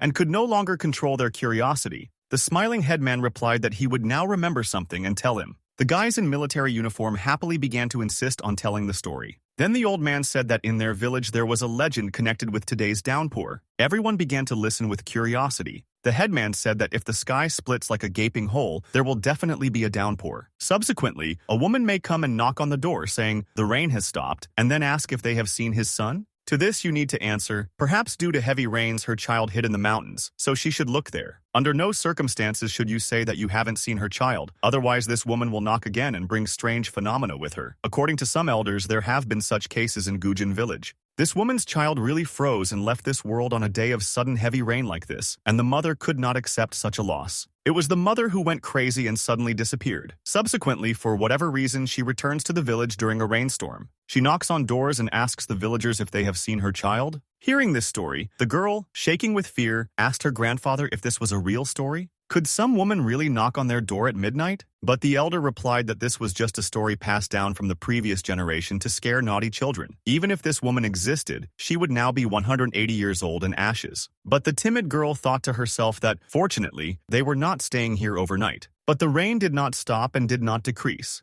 Looking into the distance, the elder said that it looked like a second car was approaching. Then he took an umbrella and went into the rain to see what was happening, ordering the guests to rest. Soon the footsteps of several people were heard walking through the puddles. The head of the village was returning with 10 more people, as well as bad news. Those who got off the bus were surprised by this next influx of people. And the headman said that the long rainfall caused several landslides around the mountains, so the roads are now blocked. This group of people were stranded tourists who needed help. The old man told them not to worry and added that he would arrange with the village for them to provide rooms to stay overnight. Once everything was settled, dusk fell. The continuous rain also stopped at this time, after which dark night fell on the village of Gujin. The tourists and people from the bus scattered to their bedrooms. Previously, the girl, frightened by the story, lay in bed and thought that if she knew, she would not ask the headman to tell such stories, since now she is too scared and cannot sleep. There's no way some woman would knock this late, right? But, remembering the story, the girl crawled under the blanket trying to convince herself that it was not true. But then suddenly she heard approaching footsteps of bare feet. They began to come from the corridor along with dark energy. The girl turned her head and asked who was looking for her so late.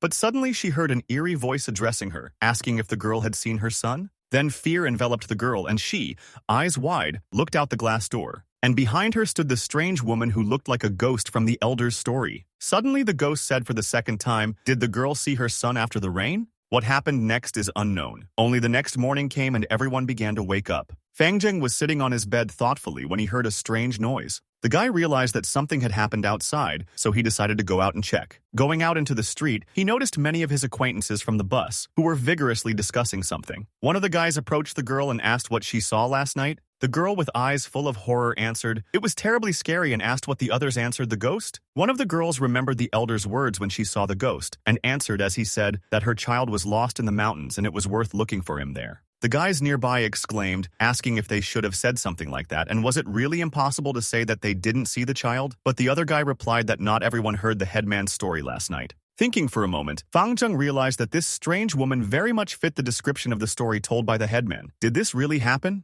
People thought that someone was just making a cruel joke last night, and if this is a prank, then let the person who did it tell the truth. The girl leading the stream asked if anyone had opened the door and seen this woman. Fang Zheng, seeing this girl, thought about how she became so exhausted overnight. Everyone started responding, saying that they were in an unfamiliar place and no one would open the door late at night. But suddenly someone noticed and warned the others that the village headman was coming towards them, looking very serious. Everyone thought that he and his associates were hiding something from them. Then the headman asked who among those present had heard the woman knocking on the door the previous night and asking if anyone had seen her child, and who responded to this. It seems the stranded tourists weren't the only ones who saw her, as even the locals saw this woman. Then one of the men asked what the villagers mean when they say that they do not recognize this woman. Here the headman ordered to calm down and listen to him. Since none of the villagers recognize this woman, then she must be one of the visiting guys. The headman also hopes that all visitors will cooperate with them. So now we need to go to the ancestral hall and investigate this matter. While the village chief tried to calm the situation, the bus driver also calmed both parties. Only then did everyone agree to go to the ancestral hall and find the culprit of this prank. Walking into the courtyard, Fang Zheng noticed local residents standing next to the entrance to the hall, looking not friendly, although they tried to create such an appearance. Even if one of the lawyers made a harsh joke, is there any reason for the villagers to be so angry? After a while,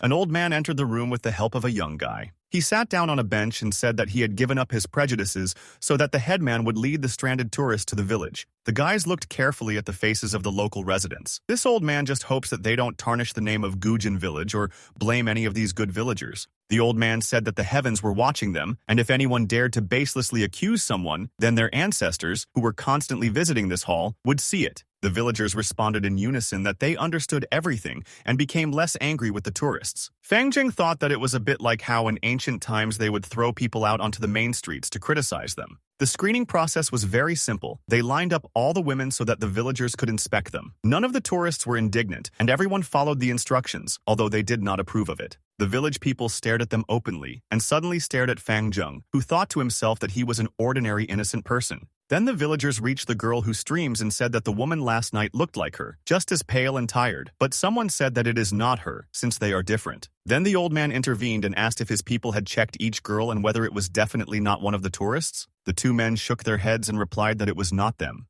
Then the old man turned to the villagers again and asked if they had forgotten anything. Where is their apology for unfairly blaming these innocent tourists? People felt ashamed. They blushed and agreed to apologize. Under the watchful eye of the morally upright old man, every villager apologized to the tourists with a face full of shame. The general outrage over the unfair accusation has dissipated somewhat. Now the question is, why did everyone agree to go to the ancestral hall to clear their names and at the same time find the culprit of the joke if he was never found? The outer road was completely blocked by a landslide, so when outsiders can't get into the village, where did this woman come from? Suddenly, one of the tourists asked if everyone was afraid that this girl would return to the village again. But they told her that this was nonsense, since the woman they saw at night looked 27 to 28 years old, and, according to the headman, she should now be 180 years old. Fang Zheng thought that it was strange that he had been cultivating all night and didn't notice anything. This woman is really a spirit after all. Someone wanted to prank them? But now it's too early to draw any conclusions, since this woman was most likely looking for Fang Zheng himself. But the headman suddenly added that no one should go out at night, just in case. Soon dusk came, the sun began to set, and the clucking of a chicken could be heard in the yard. It was a crowing rooster hanging upside down. Approaching him, Fang Zheng thought that the locals were forcing him to do bandage jumping. On the way, the guy met an elderly couple living in Fang Zheng's house. The guy asked Aunt Zhou and Uncle Li why everyone hangs roosters outside their houses. While sweeping, the aunt replied that the village chief told them to do so. In rural areas, roosters are mystical creatures that protect homes and protect from evil. Indeed, there is a saying that roosters can scare away demons.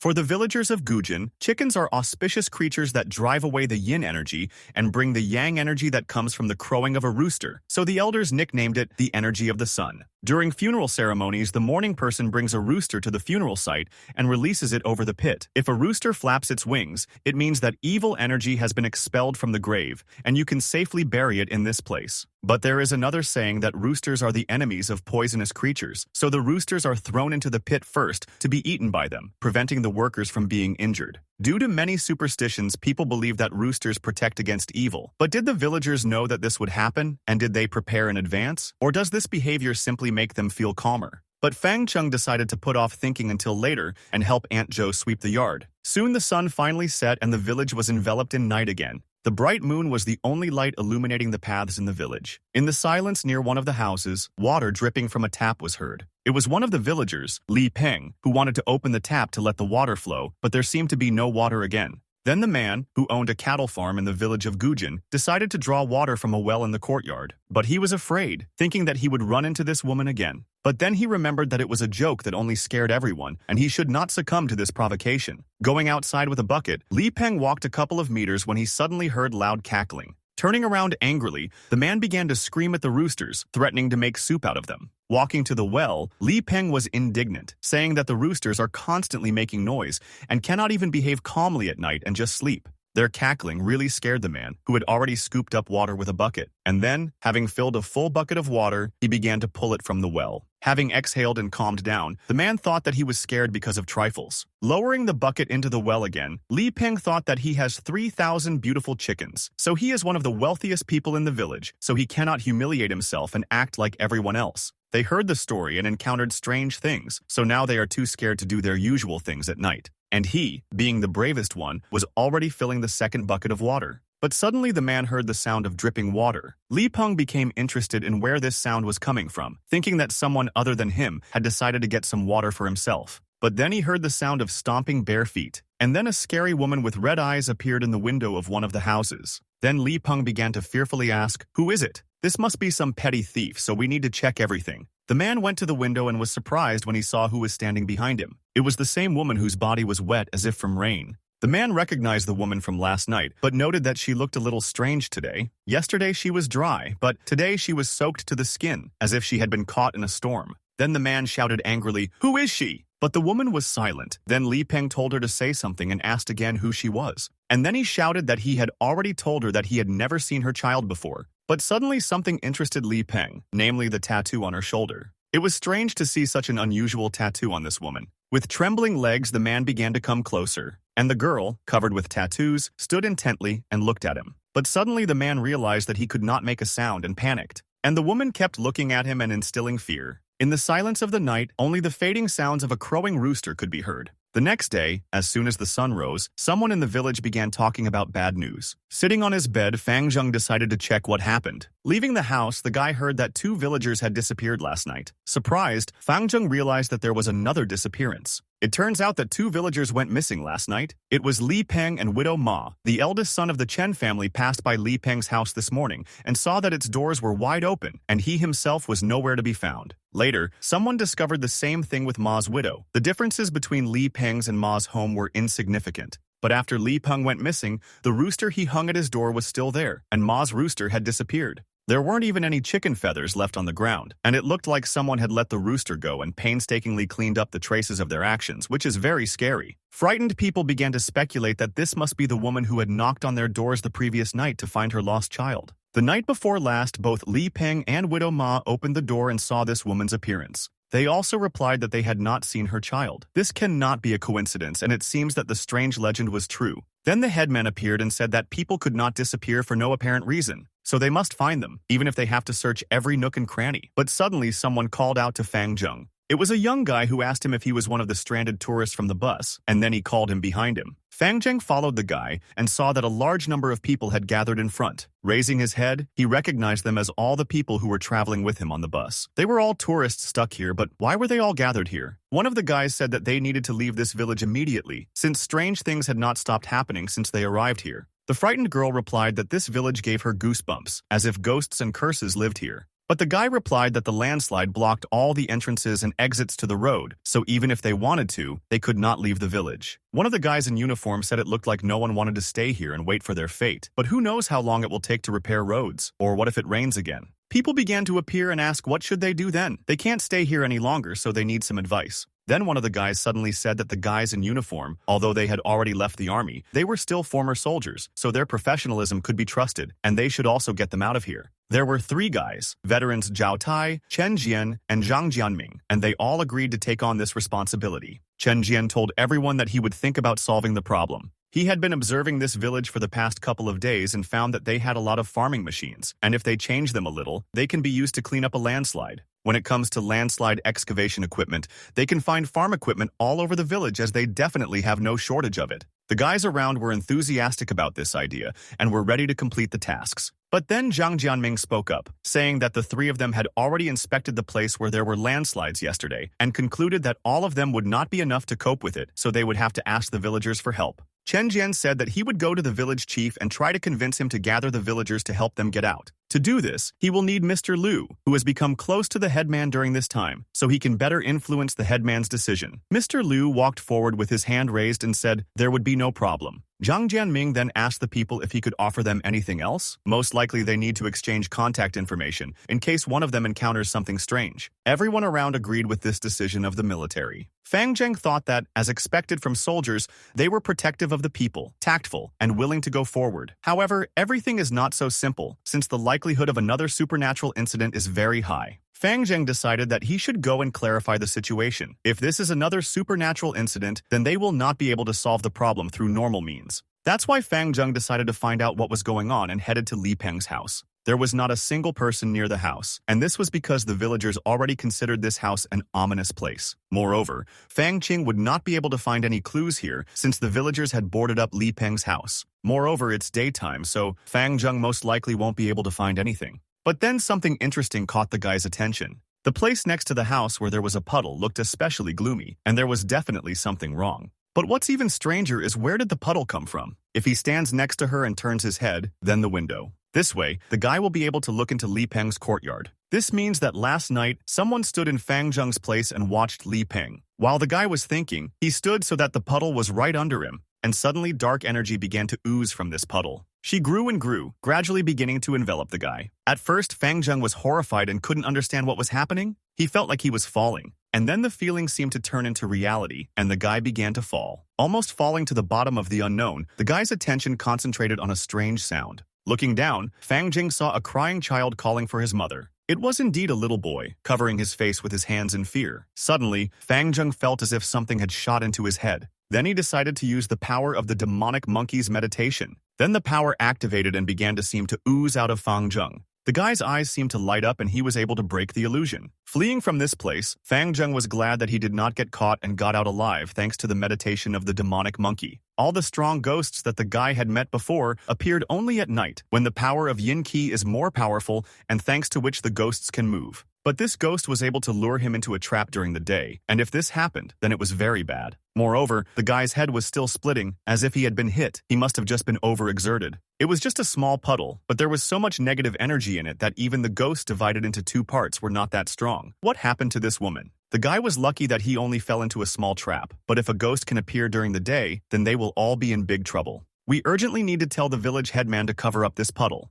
And we need to try to completely cut down this bamboo forest, which prevents the sun from penetrating here, which is why the yin energy here is very strong. This place has very strong negative energy, so ordinary people cannot stand it. But suddenly Fang Zheng saw a guy right at the entrance to the house. But as soon as he noticed him, the boy disappeared around the corner. Only frightened eyes were visible from the crack. Fang Zheng was a little embarrassed, not wanting to play hide and seek. Then the door finally slammed shut in his face. It seems that because of all these strange things, the locals have become very careful. They try to stay away from anything related to missing people so as not to attract trouble. Leaving the house, the guy decided to find out what was going on. When he reached the house, he saw Aunt Joe taking down a rooster from the threshold. Seeing the guy, she was glad that he had returned. But the guy was pale, so Aunt Joe inquired about his well-being, since he was in good condition in the morning. Fang Zheng replied that everything was fine. He just had a little cold, but something gave him an idea, and the guy asked why their village was called Gujing. Aunt Joe replied that there was one old well in the village. No one remembers how old it is, but when she was younger, this well already existed, and perhaps someone from the older generation knows more. Then Fang Zheng, looking at the chickens, asked Aunt Joe where this well was, since he had never seen it, but she replied that it was difficult to see him.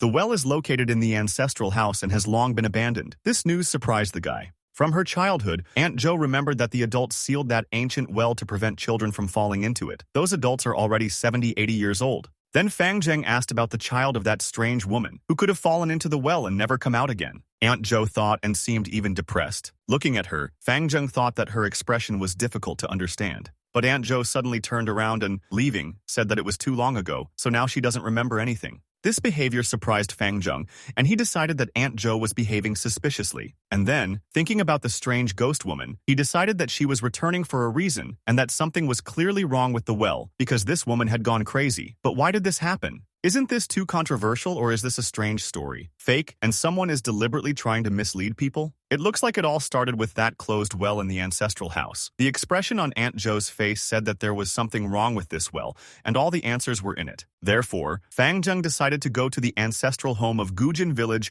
while it was still light and reveal the truth. In the ancestral home, the locals made sacrifices for blessing and protection, but this is understandable, given the strangeness of what is happening now. The guy, as a stranger, would be very uncomfortable if he invaded there now, but suddenly his phone vibrated. It was an SMS from Zhang Jianming, in which he wrote that the village chief had agreed to attract the villagers and help them clear the road, so everyone needed to gather at the entrance to the village. By the time Fang Zheng reached the entrance of the village, the sun began to set. The guy was thinking about Zhang Jianming, who, after seeing Fang Zheng's condition, told him to stay in the village alone while everyone headed out to help with the landslide. And now he had a chance to investigate this matter, but a frightened girl hugged him. Little Yu frightenedly clung to Fang Zheng and began to say that she was scared because it was getting dark, but no one had returned yet. But soon everyone began to return, and the locals asked the headman if they had found the missing people. But the headman said that it got dark too quickly, so tomorrow we need to go to work early, and today we should go to bed and rest, since everyone did a good job, and don't forget about the roosters. Fang Jing was surprised that no people were found, since due to the blocked road, no one could leave the village. Then where did all these people go? Night fell. Each resident's house was guarded by a sleeping rooster. One of the stranded tourists, the girl Huang Sisi, thought in fear about the strange things happening in this village and realized that if not for her mother, who forbade sleeping with a man before marriage, she would have slept with Wei Cheng.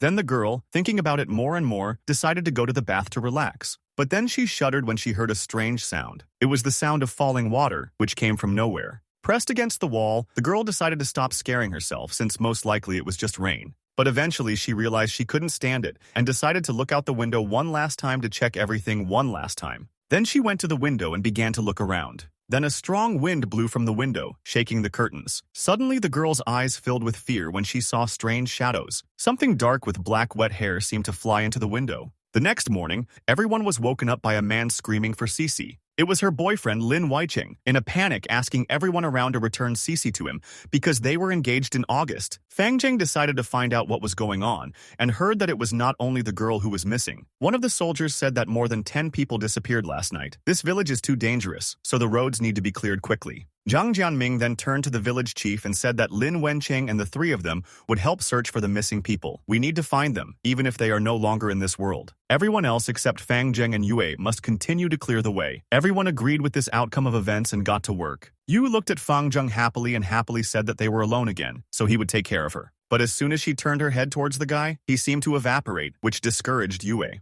But Fang Zheng had no time for her, since the sun had already risen for a long time. Running away, the guy was glad that this time he managed to escape. Upon reaching the ancestral house, Fang Zheng found a lock on the door, but this was good because it meant that no one was inside. A wise man once said that there is always a workaround, they just don't always know about it. So Fang Zheng decided that he did not have to enter through the door, since some walls would not stop him. Having entered the courtyard, the guy did not notice the well, since the locals had remodeled everything here a long time ago. But then I remembered that Aunt Joe said that the well was sealed. This means that it was completely destroyed or it is somewhere here. Moreover, he could have been here all this time, hidden behind layers of earth. But then another message came from their group. One of the guys wrote to him saying that they found something terrible while clearing the path. Fang Zheng was excited by this news, thinking what it could be. It turned out that it was a real human skeleton. Fang Zheng was surprised by this find and decided to check everything himself and deal with the well and Aunt Joe's secret later. Veterans who gathered at the site of the discovery said that the skeleton was old and was about 10 years old. And judging by the width of the pelvis, it was a woman. Having examined the skeleton more closely, the veteran noticed one oddity. There are signs of blunt force trauma on the back of the skull. There are many fractures on the body, and apparently they became the reason why the woman left this world. Most likely it was injuries, and then someone left her body in the mountains, and the skeleton ended up here due to a landslide. Eavesdropping on their conversation and realizing that the police were about to arrive, Fang Zheng remained silent and thought a lot. Most likely, the one who did this to the woman is still at large and is somewhere in the village. Moreover, more and more people are disappearing under unexplained circumstances, and every minute it is becoming more and more dangerous here, so we urgently need to find a way out. Looking out from his hiding place, Fang Zheng looked out for the rescue team. And then he ran to the village, deciding to evacuate the local residents so that the professionals would deal with it. As far as Fang Zheng understood, the squad would need 4 to 5 days to clear the road. In the current situation, if they can survive for 3 days, it will already be a miracle. But then the guy noticed something and braked sharply across the sand. Looking ahead, he couldn't believe he saw another landslide. But Fang Zheng began to calm himself down, saying that the rescue team apparently was already too far from the village. Then Fang Zheng decided to find them and try to provide the first possible aid. The guy ran, calculating the field sides, stopping on the 4th. And all because I noticed something strange right in front of me. He saw another landslide, and the guy thought that the mountain just had a hobby, creating difficulties, or landslides just loved him. And how can such an omnipotent being as man lose touch with the world due to a few landslides? Fang Zheng then decided to simply run to the top to see what was happening there. Soon he got tired, and his legs began to tremble with the next step. But the guy continued to walk, plunging deeper into the forest. Stopping once again, out of breath, Fang Zheng thought that at such a speed he would not have time to go upstairs. And suddenly it dawned on him that this endless blockade of landslides, due to which it is impossible to climb the mountain most likely, is a ghostly vision. Then Fang Zheng used the monkey technique to look through the darkness. His eyes lit up and looked into the distance. He realized that the surrounding area had not changed at all, and even the monkey's meditation was ineffective. Then the guy decided to go down, sliding along the landslide. He understood that now he only had one opportunity. The reason why Fang Zheng cannot see the true appearance of the mountains lies in the village itself. So the guy hurried there and was very exhausted by the time he reached the village. The scale and scope of this ghostly vision is truly terrifying, as it has captured the entire village and their group in this vision. Fang Zheng then realized that if the weapon that was blocking them was a ghostly apparition, then what was with him near Li Peng's house? Was one ghostly vision another? It's as if it's a dream within a dream, and in reality you can only go deeper into this dream. Therefore, it was necessary to come up with a plan. But the guy was suddenly distracted by something strange. Men in uniform told one of the locals that they were clearing the road too slowly. But people answered that they had already worked a lot today and were very tired. The tourists also asked when they could return home. And Fang Zheng, remembering his theory, thought about one thing. Do all these local residents really exist, or is this also an illusion and part of a ghostly vision? This may not be the case, since they all boarded the bus from Wenwu City before they even entered the mountains. No matter how large the scale of the ghostly vision is, it cannot cover the entire Wenwu City. But suddenly the guy's steps slowed down, and then he stopped altogether. A terrible thought came to his mind that some of the people did not go with them and remained on the bus.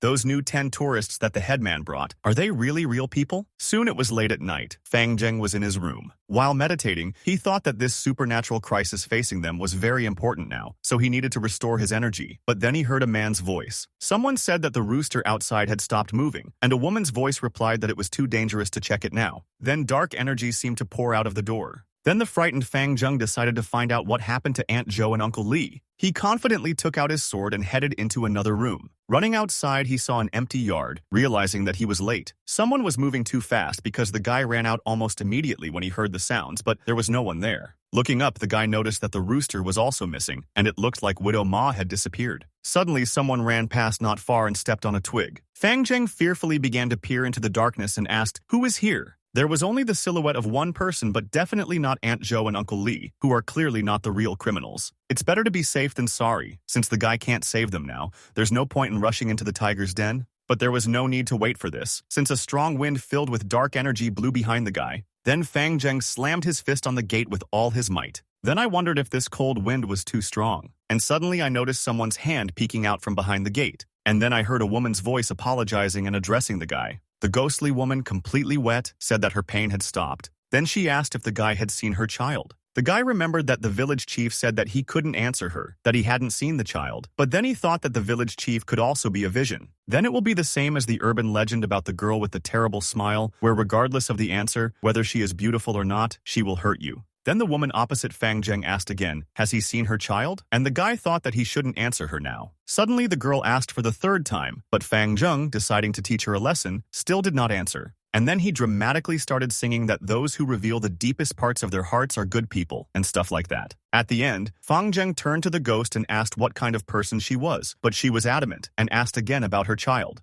Disappointed, Fang Zheng realized that it was useless to ask rhetorical questions, since he was faced with a real fool. Then Fang Zheng began to talk about the sun, the light of which they actually see 8 minutes after its appearance, and the light of the moon, 1.3 seconds ago. And they see a building that stands in the distance with a delay of 5 microseconds. And if Fang Zheng is a meter away from the girl, then she will see him with a delay of 3 nanoseconds. All they see is the past. But the girl asked 5 times about her child. Growing more disappointed, Fang Zheng realized that he was too naive in trying to reason rationally with the ghost woman. The only truth in this world is that it is impossible to defeat a woman with her mind. The guy continued to touch on themes of good and evil, past and future, love and hate. Finally, he started talking about the rain and added that her skin looked wet, and he thought that he should continue to drag out this boring conversation until dawn. Meanwhile, the girl asked 43 times where her child was. A puddle of water had already formed under her and was dripping from her body. Looking at her, the guy realized that he needed to avoid this puddle since last time it almost drowned him. But suddenly, behind Fang Zheng, footsteps were heard squelching on the water. Turning around, he thought that plans to chat with a ghost all night were cancelled, since now he could fall into another trap.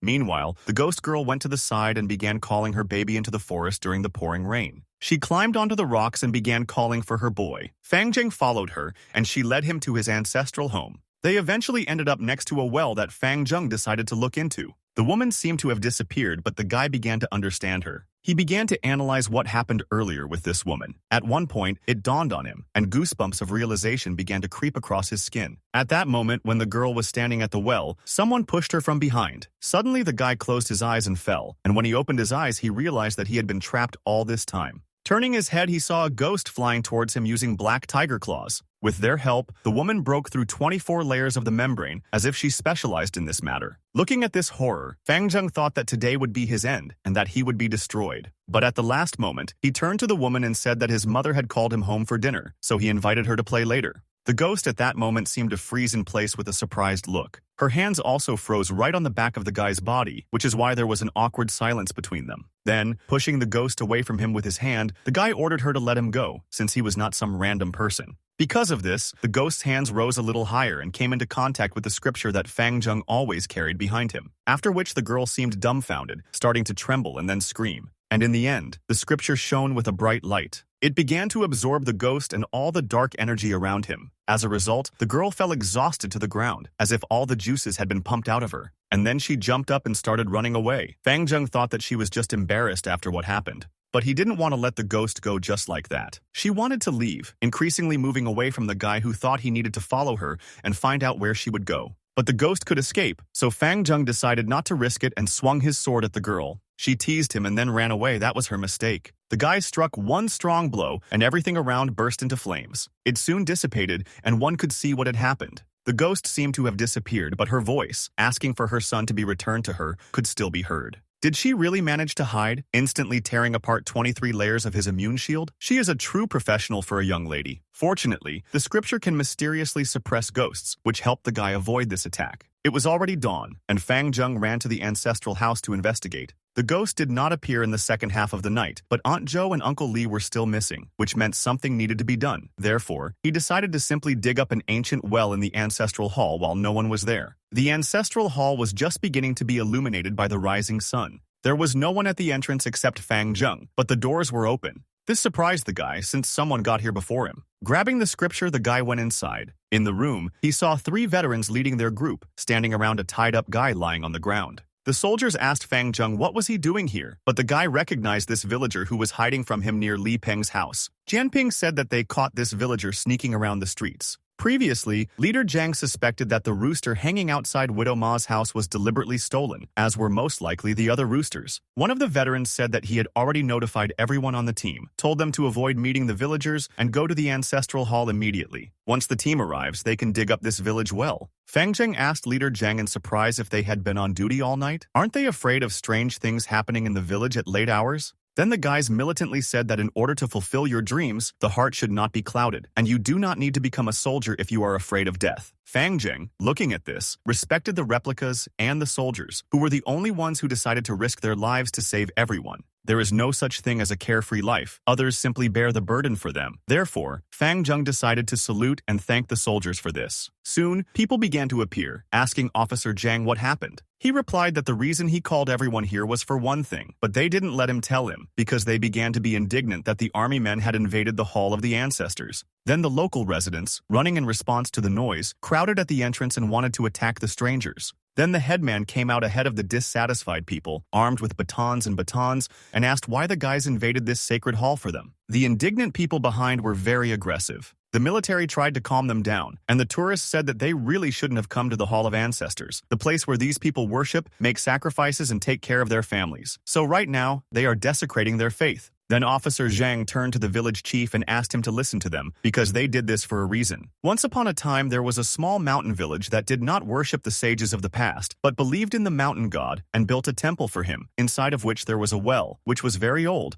and according to legend, leads directly to the mountain god. The villagers made sacrifices every 5 years to pray for good weather and a bountiful harvest. To show their sincerity, the selfish villagers took the children outside the village every 5 years, until one day they encountered a mother and son, refugees who fled the war. Feudal superstitions, along with the temple of the mountain god, were long forgotten, but in one village the ignorant practice still continued. They secretly restored the mountain god temple, turning it into an ancestral hall so as not to arouse suspicion, and immoral practices were carried out in the strictest secrecy. Soon these crazy people began to take children from their village. None of them thought that the deep well would dry up overnight, but several children managed to get hurt. It just so happened that one of them was the child of resident Li Dashan. Hearing this, the guy remembered Uncle Li and, drawing an analogy, realized that it could be just this man. The other child was the daughter of a resident of Guo Ligan, who was now lying under the feet of the soldiers. No wonder he released the villagers' roosters, and it was all for revenge. And the village where these horrors took place is the village of Gujin. Has the headman ever heard of this village? Hearing this, the headman, like the rest of the villagers, were very surprised. One of the oldest residents shouted that this was slander, and who dared to desecrate the name of Gujin village? Isn't there a heavenly principle anymore? But the soldier said that when they interrogated Du Ligan, he mentioned the man who took his daughter for the last offering to the god, and it was just this old man named Li Zongzhang. Officer Zhang has already reported everything that happened in this village to the outside authorities, and if proof is needed, then you just need to dig a well in the ancestral hall. Li Zongzhang then shouted that he would like to see who dares to destroy the ancestral hall of their Gujin village. Then there was the sound of a footstep, causing everyone to turn around. It was Fang Zheng who sat down on the ground and said that the well was located somewhere here. Moreover, it is located directly below them, emitting a lot of dark energy. Then the guys began to destroy the floor,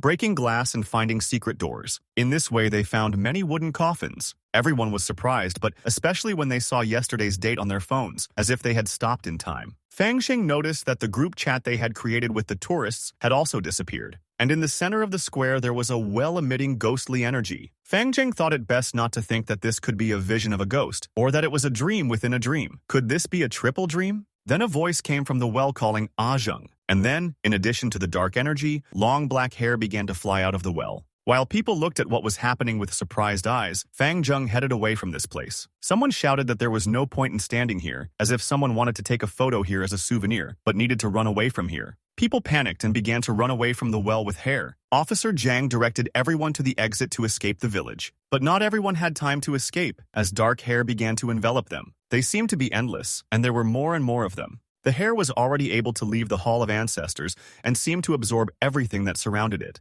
The frightened bus driver already thought that they would not succeed, since they would not be able to squeeze through. More people were running towards the bus, but someone in the transport shouted that they should go because they wouldn't be able to wait for everyone. And the guys in uniform were still outside. They brought the people out and were already hurrying to the bus. One of them rushed forward, shouting to Leader Zhang and Brother Zhao that this monster was catching up with them, so they needed to run faster. Then Zhao said that he would stay late and buy time for everyone. Then all three guys stopped and agreed with their leader that, although they were veterans, they were still soldiers at heart. They shouted to the driver to take everyone away while they took over the monster. Pressing on the gas with all his might, the driver said that these guys are real heroes and headed away. Turning to the side, Officer Zhang noticed the cars. These cars are left behind by tourists, so they can drive the cars up the mountain and lure the monster away from the main roads. One of the soldiers noticed people lying and no longer breathing, and said that they needed to take the bodies and escape from the village of Gujin so that their souls could rest in peace. And at that time, the bus was already traveling along the road at great speed. Suddenly, someone seemed to jump out of a bus and fall off a cliff.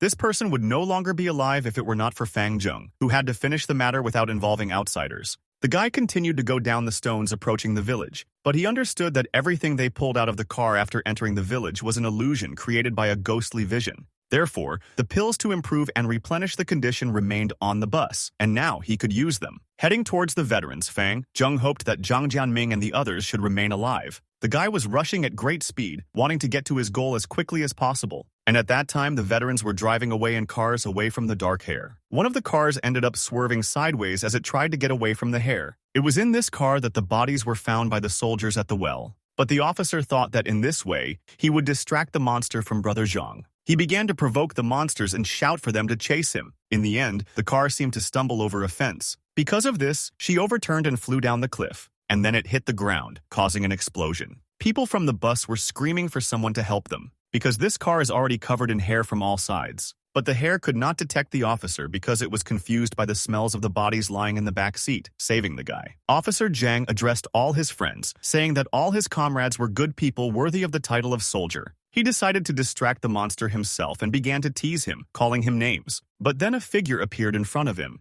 Captain Zhang immediately slammed on the brakes with all his might. Driving along the highway, the captain noticed people and decided that he needed to do whatever he could to prevent this thing from noticing them. But it was too late, as the strange hare passed him by. But then a guy appeared on the horizon with a bright light around him. Looking out the window, Captain Zheng did not understand what was happening, since the guy had great speed. And Fang Zheng, having reached the hare, said that it was time for a haircut and waved his sword. The hare gave way easily and was cut with a sword. But the hare did not seem to feel the danger from the sword and continued to surround the guy. But Fang Zheng, looking at his hair belligerently, said that they don't know who he studied with. Jumping high, Fang Zheng used the mastery of the three arts, shampooing, cutting, and drying, like a great barber. But suddenly something strange happened that shocked the guy. The hair suddenly became hard as steel, and the guy could not cut it. And then the guy himself didn't notice how the hair began to creep up on him. In an instant, they enveloped him as if in a cocoon. But Fang Zheng used a flaming wooden blade to cut them. The next second, the hair was torn into shreds. And then the guy told the monster to try the latest flame perm technique. After that, the hair began to recede, and Fang Zheng mockingly asked if she didn't like the perm. In this case, you need to go back and use the complaint book. Then the guy took off, pushing his hair away from the car. Addressing the hair, he said that he had been waiting for it to appear for so long. How could he let it escape?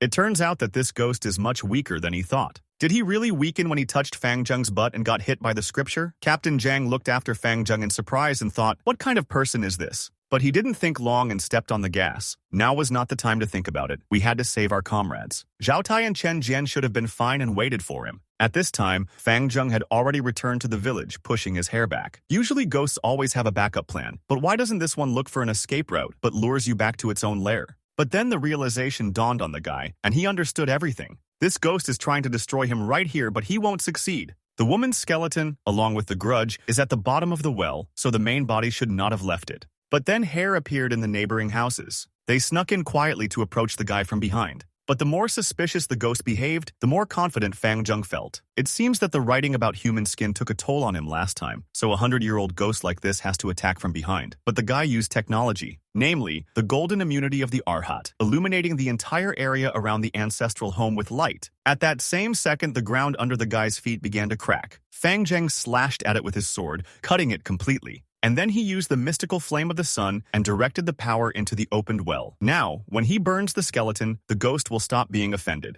But suddenly, in addition to the fire, a terrible stench began to erupt from the well. And the next second, the ghost jumped out and tried to hide. He flew to the coffins and hid in one of them. But Fang Zheng did not want to let the ghost take over another body and attacked him. One swing of the sword destroyed everything that stood around. And in the next second, the world seemed to crack like glass. It turned out that it was all just another ghostly vision. But the quality of this vision was inferior to the previous ones. It seems that Fang Zheng did not attack the skeleton in vain, since the ghost was greatly weakened. But then the guy noticed that dark energy was approaching him from behind. He immediately activated the bell-shaped golden immune shield, and then used the ultimate technique to destroy him, saying that now it was the ghost's turn to feel his fierce defense. The light began to spread onto the black hair. It turned out that the hair protects the ghost's shadow. Fang Zheng realized that he should focus on the shadow because this was the true body of the ghost. Fang Zheng then tightened his grip on the hilt of his sword. Taking a swing, the guy said that he didn't trust a ghost like this. He couldn't deceive the guy, so he hit the well, deciding to destroy the skeleton at the bottom in order to destroy the ghost himself. The ghost tried to resist, directing his power to the guy's sword.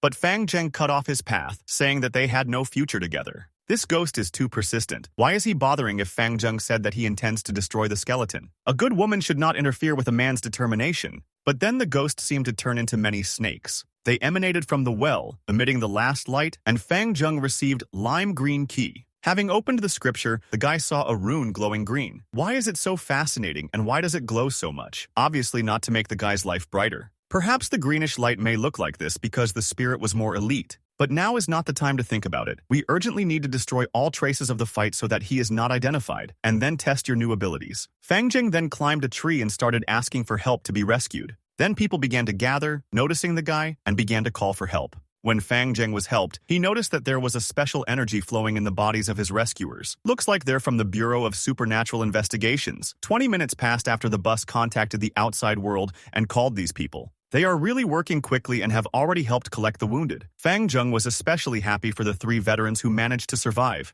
Then one of the people started talking about the man who jumped off the bus, which made Fang Zheng hesitate because they had already found this man. A couple of hours later, something happened in the psychology department. One of the workers in a calm voice put Fang Zheng into a calm state, telling him to close his eyes, relax, as if everything was covered with a layer of fog in his eyes. The girl next to him said that with every breath the guy's body becomes lighter and melts, so it begins to take off. But Fang Zheng was already flying just from the girl's gentle, soft, and calm voice. The girl continued, saying that Fang Zheng was slowly falling asleep. What does he see there? The guy replied that first he was an airplane driver and said about some Shu K, and then he was a tank driver, saying about some beta. The girl asked the instructor who Shu K and beta were, and could they be the mysterious awakening they saw last night in Gujin village, but the instructor replied that their names seemed foreign. And then he ordered me to continue hypnosis and ask more about clues. The girl continued, saying that Fang Zheng was walking along the road, feeling the gentle wind, the warm sun shining, and the world in front of him expanding. And it turns into a world full of mirrors, like a kaleidoscope, each of which reflects a part of life. One of these mirrors reflects yesterday's boyfriend. The girl told Fang Zheng to think carefully and asked what he sees in this mirror. But the guy thought that she spoke too quickly, and his imagination was unable to keep up with her thoughts. Then Fang Zheng replied to the girl that he wanted to talk about how her father gave him 10 million yuan so that he would break up with her. The girl immediately blushed and was surprised, moving away from Fang Zheng. And while a girl named Ye Qianqi complained to the instructor that the guy wanted to take advantage of her, he said that they were done with hypnosis. The disappointed girl could not come to terms with the idea that now, according to the instructor, she was suffering from unrequited love, and all because of an eccentric and even on the first task in her life. The instructor, approaching the girl, said that now she was playing the role of a psychiatrist, but in fact she was not one, which should not be forgotten. In reality, she is one of the awakened ones, with the ability of psychic manipulation. But they are only wasting time on this role, so it is worth proceeding with the main mission and taking care of the rest of the bus passengers. The instructor ordered all of them to have their memories erased and replaced with false ones that they had had an accident and ended up in the hospital. The man did not feel any special fluctuations in Fang Zheng's body. He is an ordinary person and would not be able to cope with their hypnosis. Smiling, Fang Zheng mocked their belief that they had hypnotized him, since he was simply playing along with them using his imagination. Soon, Fang Zheng was taken to the entrance of Dragon Lake Village. Saying goodbye, Fang Zheng thanked the guys who allegedly saved him, thinking that other passengers no longer remember the horror that happened in the village, but this is for the best. As for the guy himself, his memories are fine, and he was not found. Perhaps this is because of the scripture script ability. It was no wonder that Fang Zheng had managed to escape from the Supernatural Investigation Bureau the last couple of times he had encountered them. But suddenly, in the darkness, in the light of a flashlight, the guy heard strange sounds as if a dog was running. There are 2 prohibitions in the village. You can't touch the graves and you can't kick the widow's door, and there are also bad symbols, black dogs that either cry over the grave or drip on it. If she digs, it means that someone from the dog's family is gone, or will soon be gone.